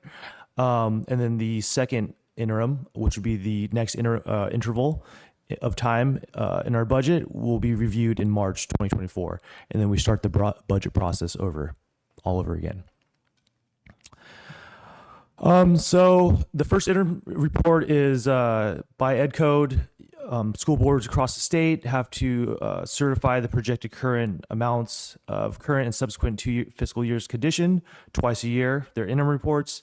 Like I said, the following interim report would be the second interim report. In our first interim, we only have to go to 2 years, but we do show you 3 as extra due diligence moving forward, so we can make the best possible, most informed decision moving forward. Some of the certifications that you can have when certifying is positive, which is great. We're able to meet our financial obligations. Not so great would be qualified, which we may or may not be able to meet our financial obligations in the current and or 2 subsequent years, and a negative certification, which would be very bad, which means we are not able to meet our financial obligations. These are just oversight protocols as they pertain to San Mateo County Office of Education as well as the California Department of Education. So as we're moving forward, I'm going to start with the unrestricted general fund, revenues, expenditures, and then flip over to restricted general fund restricted revenues and expenditures. So overall, we've had a revenue increase of $445,000. We did see an uptick in TK enrollment, up 46 students, which is great. We'll know for certain what that final number is, hopefully this Friday, and that data will be certified in January. I'm pleased to announce that from our adopted budget to our first interim, we did see an improvement of about 120 students in enrollment, which is great. We're not in declining so far, but we'll know the firm numbers come January. We did receive small, I wouldn't consider material state and local revenues. We did move in monies from Fund 40 for our tech reserve. This is the Category 2 project that Ms. Baroni, the Director of Technology, has talked about, all the access points across our district. That project has started over the summer, but now those expenditures are going to materialize. So we're pulling from our tech reserve in order to accomplish that. We did see a decrease in special ed revenues, but more importantly, an increase in contributions to our restricted revenues. There's been an increase in special ed contracted services, so placements for our students, as well as a decrease in AB 602, which is the funding vehicle for special education. So now we're going to move over to the unrestricted expenditures. Expenditures increased by $4.2 million. The board had approved a tentative agreement with CSEA. We've also built into our first interim an upcoming TA that's going to happen in January with AFT. So the increase in salaries are reflected by $879,000. That's salaries and benefits. Materials and supplies had increased by abnormal number 1.234 million.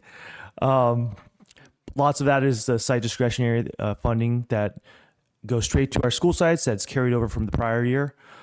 Contracted services had gone up 2.2 million. Of that, the 1.51 million for our Category 2 project.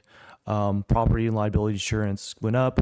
We have custodial services to cover when we can't have substitute custodians come in, and also special education transportation. So we're going to get into former board president Mr. Ku's favorite slide, the multi-year projection. So here's some of the assumptions that we utilized in our assumptions moving forward.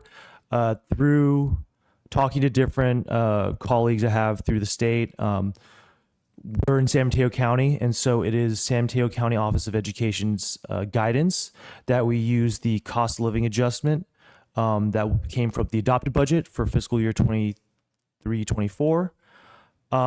Different counties like Alameda County, they had advised people in my position to utilize a different COLA, which I'll explain later.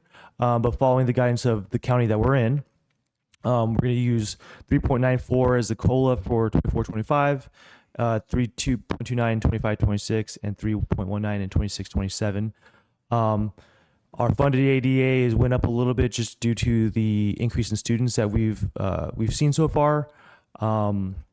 Hopefully, as the net widens for transitional kindergarten, we get more of those students in our district. Right now, we're predicting a 93.22% attendance rate. I'm pleased to say that number is probably going to go up, which is great. As you guys know, the historical average is 96.2%. If that attendance rate goes up, our funding goes up. And so we'll jump into it.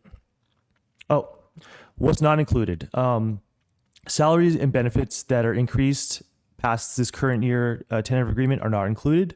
Any additional one-time state or federal funds like ESSERs or coronavirus relief funds, or that's not included in the multi-year projection. We do have MTSS teachers and ELD positions that are funded through restricted resources.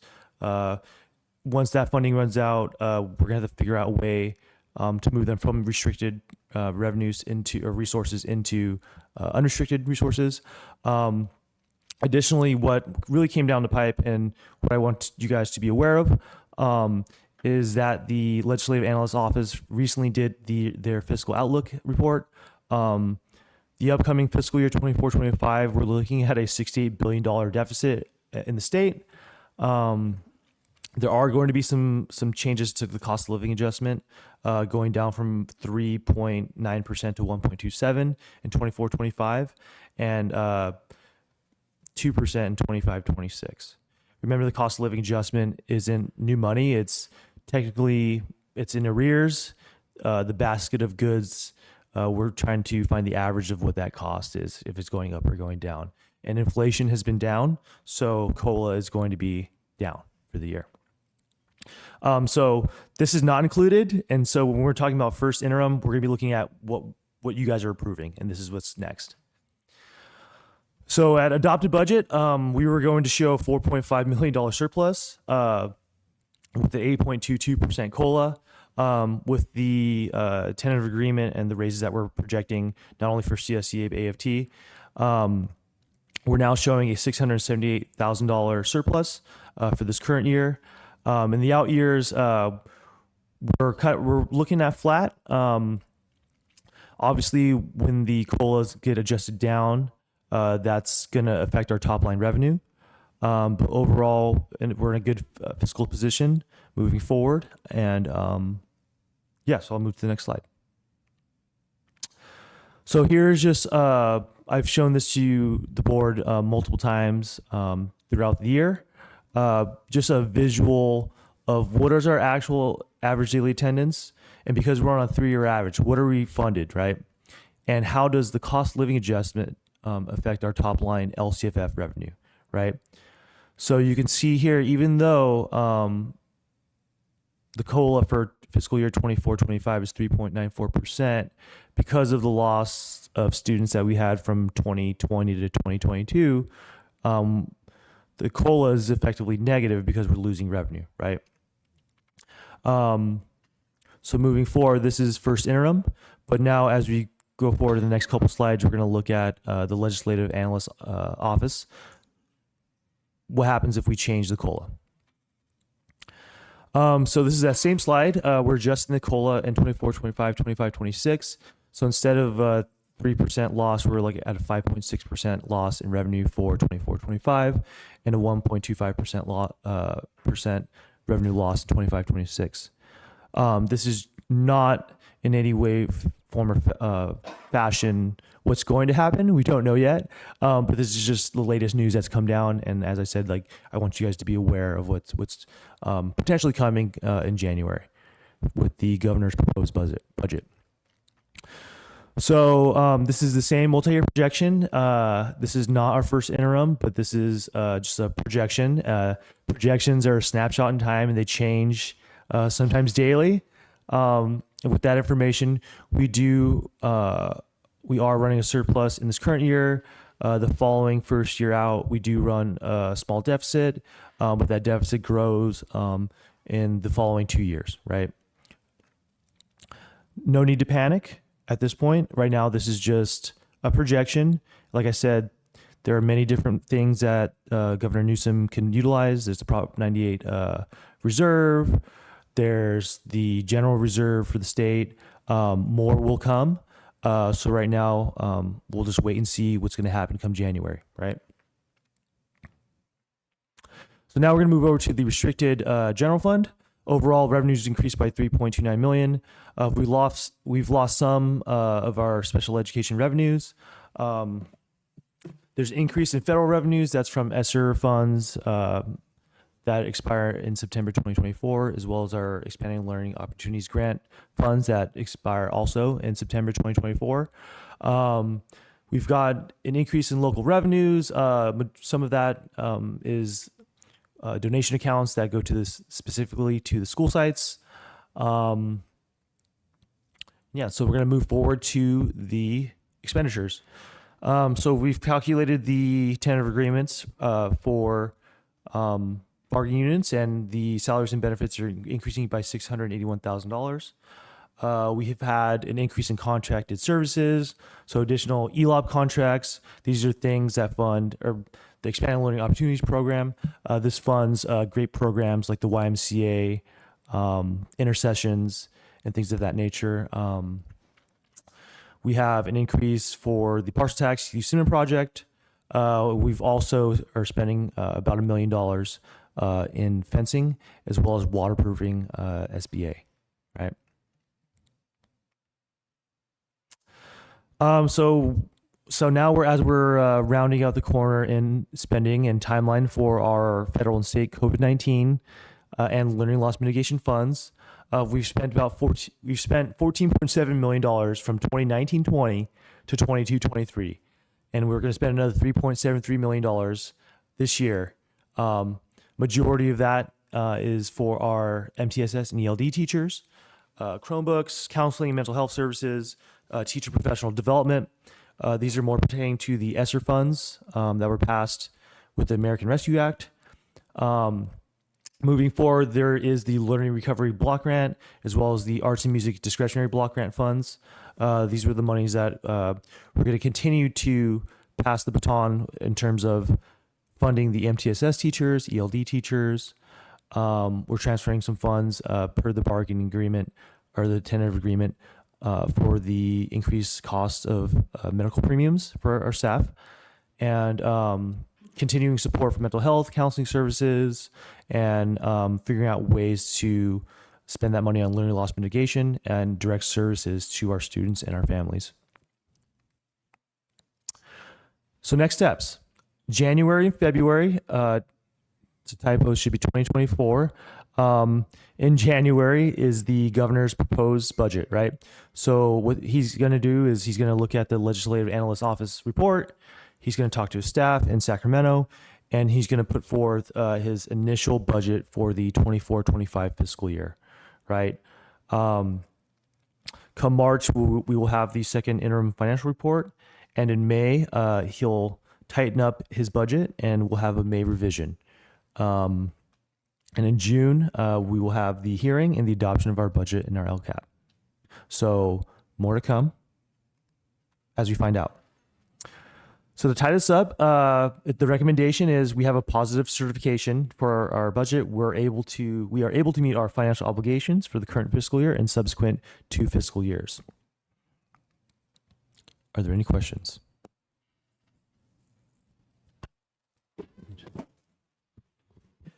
Thank you for the presentation.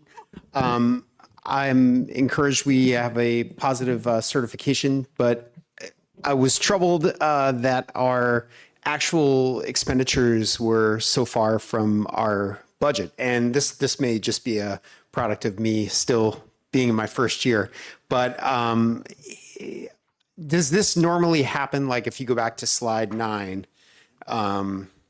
that our budget is 50 million some odd expenses, and that increased by over 4 million. I can see the breakdown of why that happened: the wages and benefits, the technology that we approved, and it sounds like materials and supplies. But is this usual? And I ask that from just the standpoint of being concerned, could this happen down the road of, our expenditures being so far above what they were projected at? Yeah, so at adopted budget, we don't know, right? So adopted budget happens in June, right? When we're closing the books on the prior or that fiscal year or the prior fiscal year, we don't know how much school sites are going to carry over into the next fiscal year. For instance, in this fiscal year, school sites carried over $1.4 million. So from $4.5 million, individual school sites, money that's allocated to them, we budget for them to spend the money that's currently allocated to them, as well as the $1 million that they didn't spend in the prior year and or years. So that number is always going to be adjusted. The budget is a living and breathing document. It will always change. The cost of 1% in this district, salaries and benefits, is $600,000. The tentative agreement we just passed tonight was for 3%. So 600,000 times 3, right? Expenditures, as we move forward, in this fiscal year, there's always going to be some component of carryover that's added in. And yeah, that's where you're going to see those big swings like that. Second interim, we'll tighten up again and see where the chips are falling, and hopefully we could recognize some savings. We budget for every dollar to be spent, right? Through the year, not all of those expenditures materialize, right? And you can see that in last fiscal year when we had a surplus of $6 million, right? So it'll always change. Like I said, right now we're not in a case to push the panic button, but we are aware of the brewing situation at the state level and how that affects us locally. Are there any other questions from the board? No? Okay, I always am happy when we have that positive certification.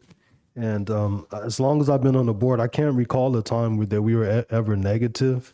I don't know, Ms. McCulick, have you ever, Ms. Valenti? So that's commendable for us to be in that position. And at the same time, I'm with you, Trustee Rashba. We still have to be diligent and vigilant about the budget and stay on top of it. So I appreciate you asking a question. Thank you. Yeah, and I'll make mention of one other thing too. People, it feels like it's been when COVID happened, which was 3-4 years ago.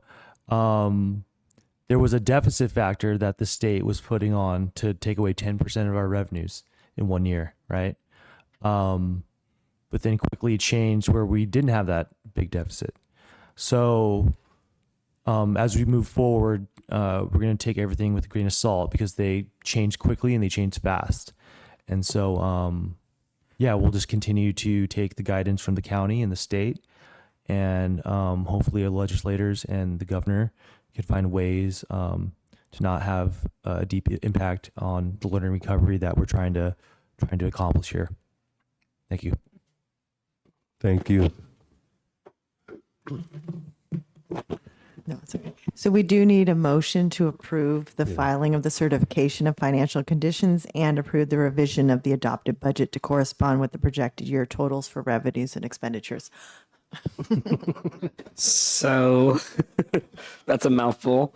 So I motion to approve the filing of the certification of financial condition. Second. All those in favor say aye.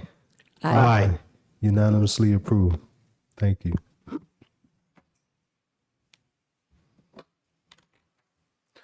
Item 13A. We still have to approve the second part of it. It was all in one motion. Oh, that was okay. Okay. Sorry, you said it in two parts, so never mind. It's all right. So 13A, September 2023 CSBA Board Policy Updates. First reading. The board will review and revise board policies, administrative regulations, and board bylaws from September 2023 CSBA Board Policy Updates as stated in a first reading. Do we have any input, any comments? So we just need a motion to approve the first reading. Motion to approve the first reading. Second. We have a first and a second. All those in favor say aye. Aye. And that is unanimous.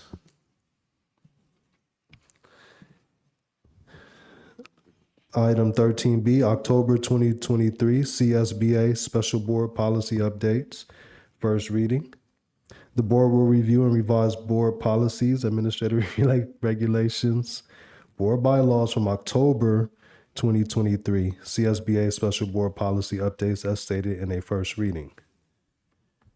Any questions, comments, or motion? Motion to approve. Second. We have a motion and a second. All those in favor say aye. Aye. Unanimously approved. Item 14A. Board Study Session, CSBA 2023, Annual Education Conference, Information and Discussion. Who's on for tonight? Here we go. Okay.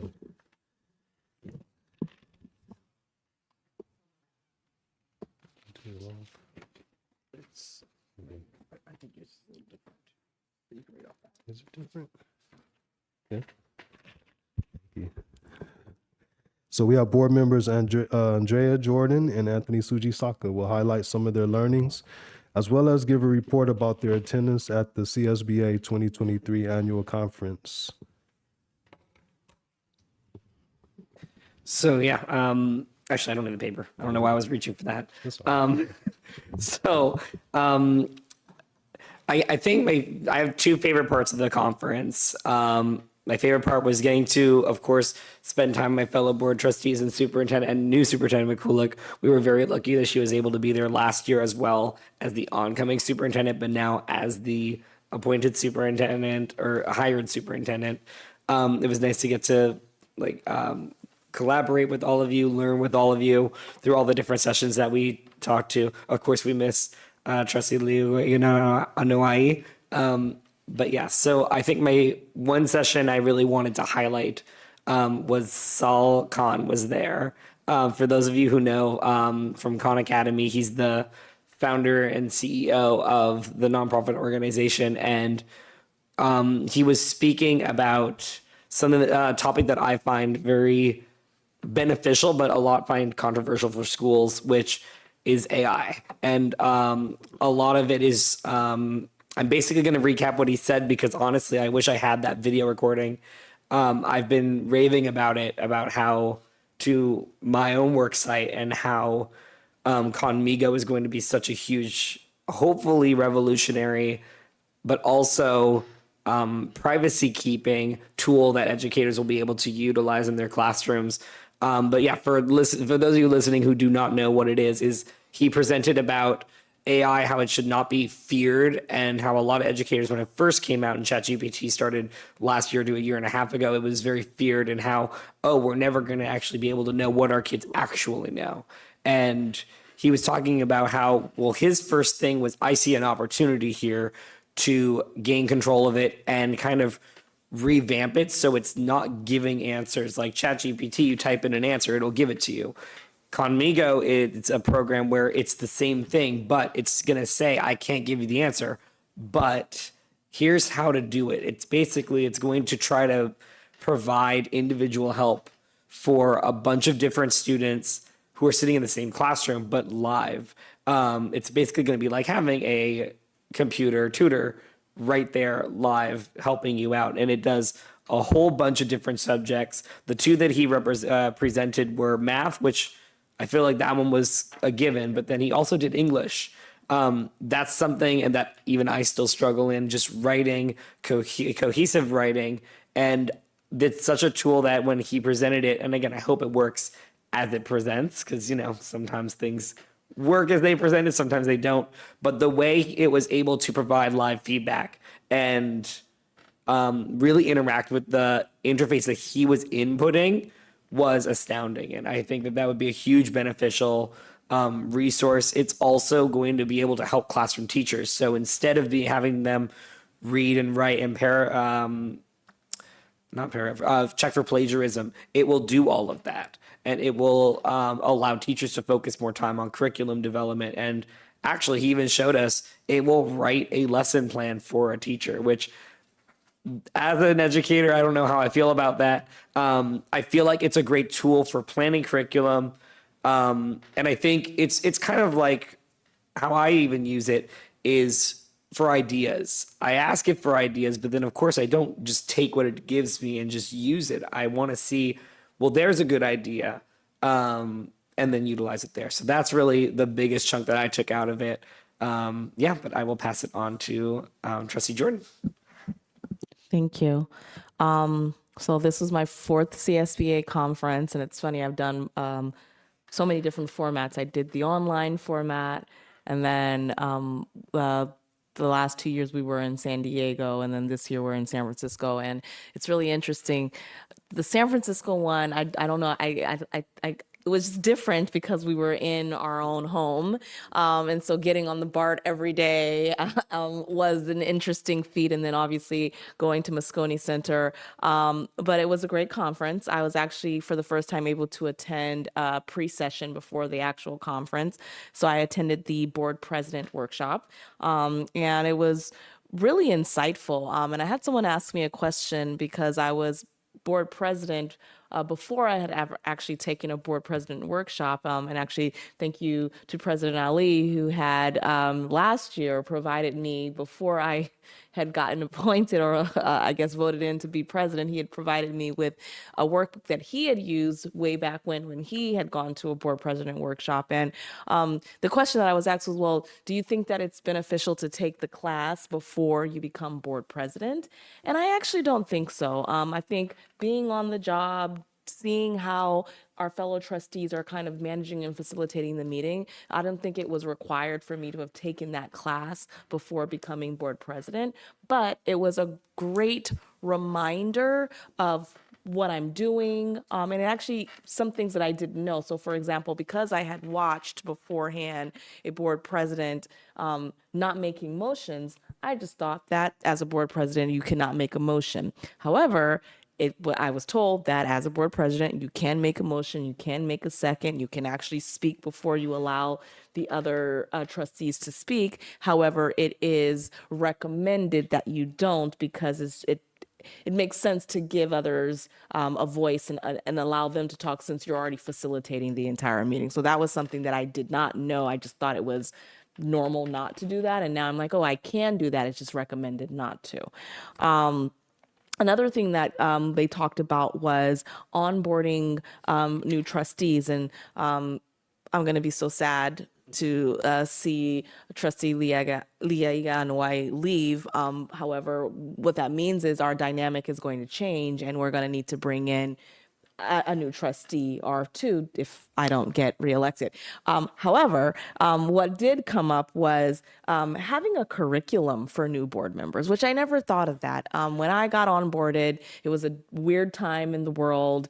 And at the time, the superintendent kind of onboarded me himself. I never really met with any other trustees. I had already known a few trustees beforehand, but I never really met with anyone or had coffee or did any of that. And then I think as the world opened up more, I remember with Trustee Rashba, me and him had a conversation before he had joined the board, because he was asking questions, and then after he joined the board.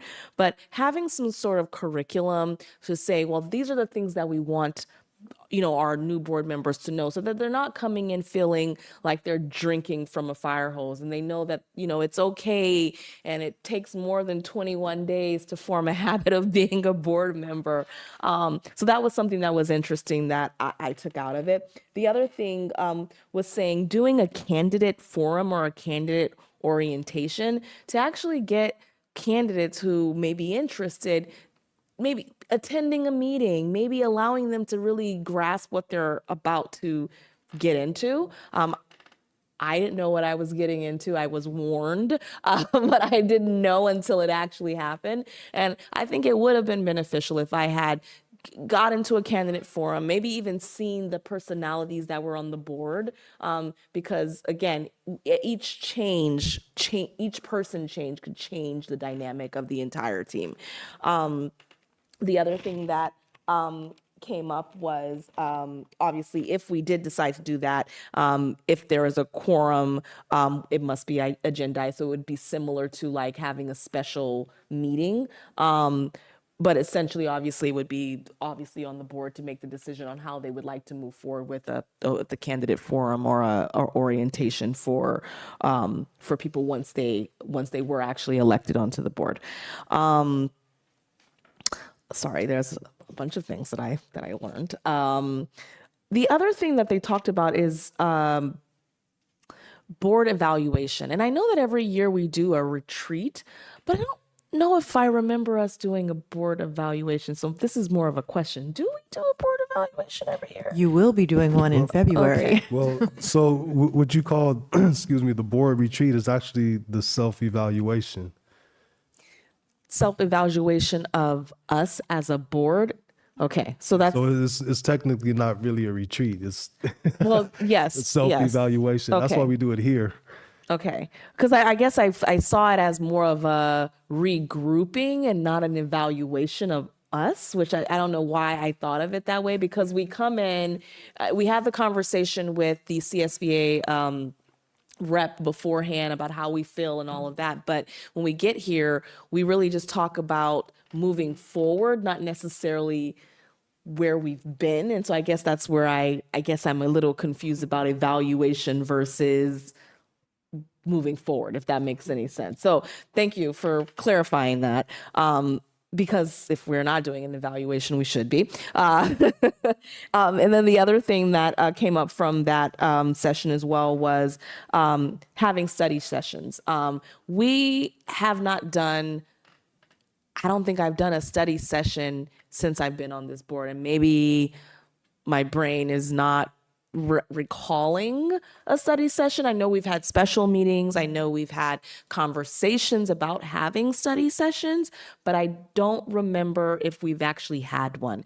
And I know Trustee Rashba has brought up before wanting to do one. I believe it was on like the budget. And I think at the time I had recommended, if he hadn't done the Masters in Governance on finance, school finance, that happened first. So that way we're not doing a study session on baseline information. However, I do think as a board, if there is anything that we should be, what I would call maybe a deep dive to allow us to be better trustees and obviously be able to relay that information back to the community, I would like to see us do a study session. And you know, in my head, I'm thinking, you know, with us being new to having housing, maybe that's one of them. And again, this is just me kind of, I'm just some ideas, not anything that I'm kind of set in stone or like we have to do this. And then we had a general session. There was a really amazing speaker who wrote a book called The Four Pivots. I purchased the book. My husband was like, if you bring another book into this household, but it's okay. I'm almost halfway through the book. And I think what really resonates with me is change is hard, right? Change is hard. When people hear change, they freeze up, they get scared, and they automatically get in defense mode. Like, why do I have to change? What do I have to change? What's wrong with what's already going on? And in the book, it talks about pivoting. And so change is inevitable. But when you use the word pivot, it's like a small change. So it doesn't feel as though you're coming in and doing a complete rehaul, kind of like if you are building a school and you're like, oh, you know what? This school is really great and we're just going to demolish it to the ground and build a new school. No, how about we just start off with getting updated boilers or, you know, maybe painting the walls. And so pivoting allows little movements that will create change incrementally that doesn't make it feel as though you're doing a complete rehaul and again, getting scared that, oh my God, I don't even see what that looks like if we were to make this big change. And so I thought that was really powerful. And I would like to say, like, as a board, as we also evolve and change, thinking of it as more pivots and small movements than, oh my gosh, we need to make these huge changes, whether that be in the way we're reviewing our test scores. I mean, yes, incremental changes. We had the presentation on the ELAC, and okay, that was small dips, but are those small dips material enough that we need to be alarmed by? Probably not. So, so that was something that that I felt not only learning for this board, but even in my personal life, learning to take the small movements versus the huge changes. The other, sorry, there was a lot of. We talked about data dashboards, and I do remember Ms. Conti had presented at, I don't know if it was the last or the meeting before last, on the data dashboards that we're doing. And it is good to note that we are not the only district that is struggling with dashboards or that has had issues with implementing them or trying to figure out how to get customized data. And obviously that's going to work for us, or building it and realizing, oh, you know what, that KPI or that metric isn't going to work, or we don't have access to it. And so it feels good to know that we are going through the same struggles as others, and really figuring out how to learn from those mistakes. I'm reading a book called I Hope You Fail. And essentially, when you fail, you learn. It's really not about failure. It's about the learning that you get from the failures, or the learnings, is what I would call it. And so I think what I learned from that specific session is that as long as we are working to make sure that those dashboards have the quality data, that we are working together to get the right KPIs and metrics, and we're open to redirection and open to ensuring that we are making it equitable as we're making those pivots, not changes, that eventually we're going to come down to where we need to go. And so right now it may seem daunting, and the issues may be arising, maybe causing stress and anxiety, but eventually we will get to where we need to. And as long as we don't quit and we don't give up, we will get to the goal eventually. There's a bunch of other things that too many pages too, so I'm not going to keep going through that. But I think it was an amazing conference. I look forward to it every year. And then obviously bringing that feedback and having those conversations with trustees as we're going from session to session. It shows us that we're in this together, and the more that we continue to learn and grow, the better our district will be, and it will continue to grow and learn from what we're getting from CSBA and obviously fellow trustees around the state of California. Okay, that's it. Thank you to both trustees. Do any of the other trustees have any questions or comments for those two presentations? Okay. I just want to say I appreciated hearing from both of you, and I had a lot of fun down there with both of you. But something that you were just talking about brought to my mind. I was showing Trustee Sujisaka the concept of Kaizen. It's a Japanese term that means small but good change. And so you don't make big changes, you pivot when something is good. When you have a business that's been working for a long time, you can always get better. But you're right, you don't want to make radical changes, right? So I'm glad you were able to key in on that. And that's what I love about our district. We're not perfect, but we're striving for perfection, and we're always getting a little bit better over time, and usually setting trends. So thank you for your presentation. And Mr. Sujisaka, I really appreciate you bringing up AI as well, because when I came across it, I started using it immediately because I wanted to get ahead of it and see what I could do and be able to identify if a student was using it or not. And I'm for it. So I definitely think that there needs to be more discussions amongst educators about the pros and cons of it.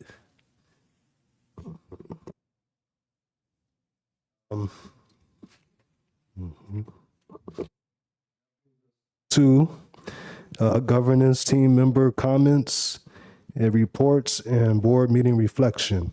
And I'll start on the left this time. All right. Well, first, I'd like to start off with it's not a goodbye yet, Trustee Lee. I don't know why. We still got a full year left, so I'm not saying goodbye yet. As much as the meeting was longer, this is definitely not the longest meeting we've had. I'm also very thankful that we do not have closed session, but I appreciate the time that we got to spend here together with our public. I always find that time like the most valuable time. And then, of course, I'm also, everybody have a great holiday because this is our last board meeting until the new year. And then looking forward to seeing you all next year in Anaheim for our CSBA conference. I had the pleasure of setting up the Scholastics Book Fair on Friday for Garden Village. And as you probably can tell, I read a lot. And so it was really great to it was really great to set up the books. And we actually had one of the parents that was volunteering brought her son with her, and he was shopping while setting up the books. And it was so great to see a student excited and wanting to help out with that volunteering. And so if we have anyone listening from our Garden Village community, the book fair is open until Friday. And so please go in and get some books. Obviously, it's also Christmas time. It's a great way to share some knowledge and as well as gifts during this time of year.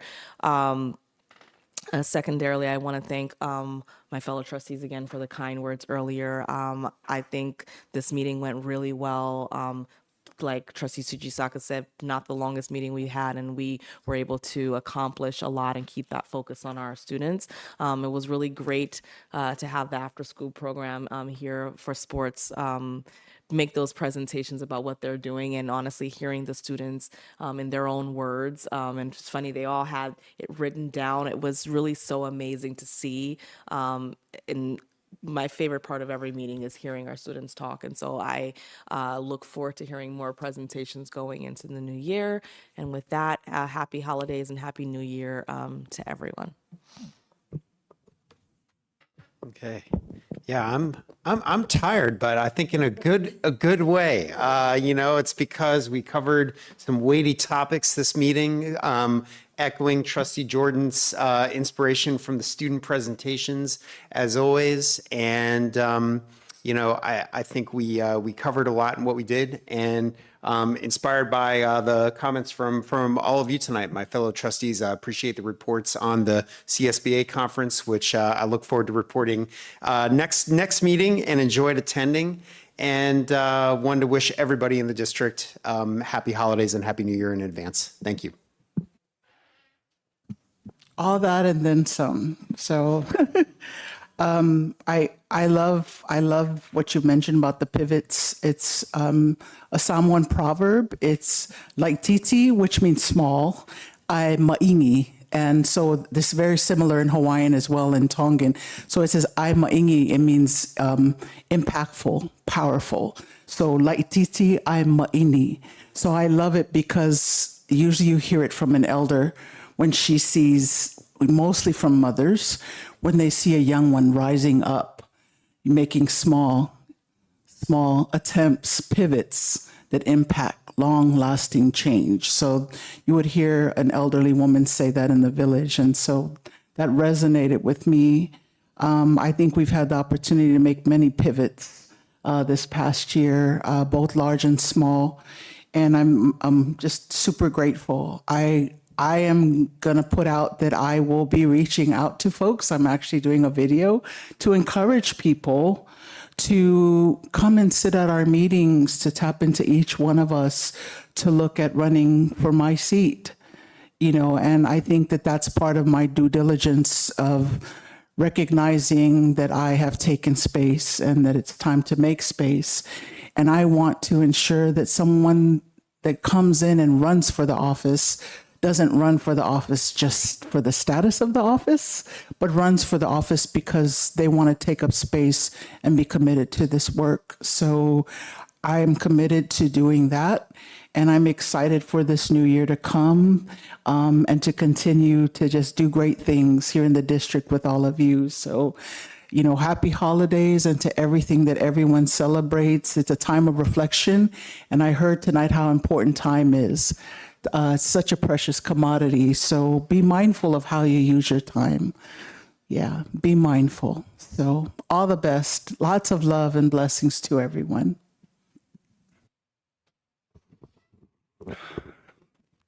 Thank you for all of your reflections this evening. And as usual, we did a good job of keeping our focus on the best interests of our students. That's why we're here. And now I will let Superintendent McCulick. No reflection? Okay. So we will end with the moment of silence in memory of William Smith Jr., father of Tracy Yardley, campus supervisor at Fernando Rivera Intermediate School.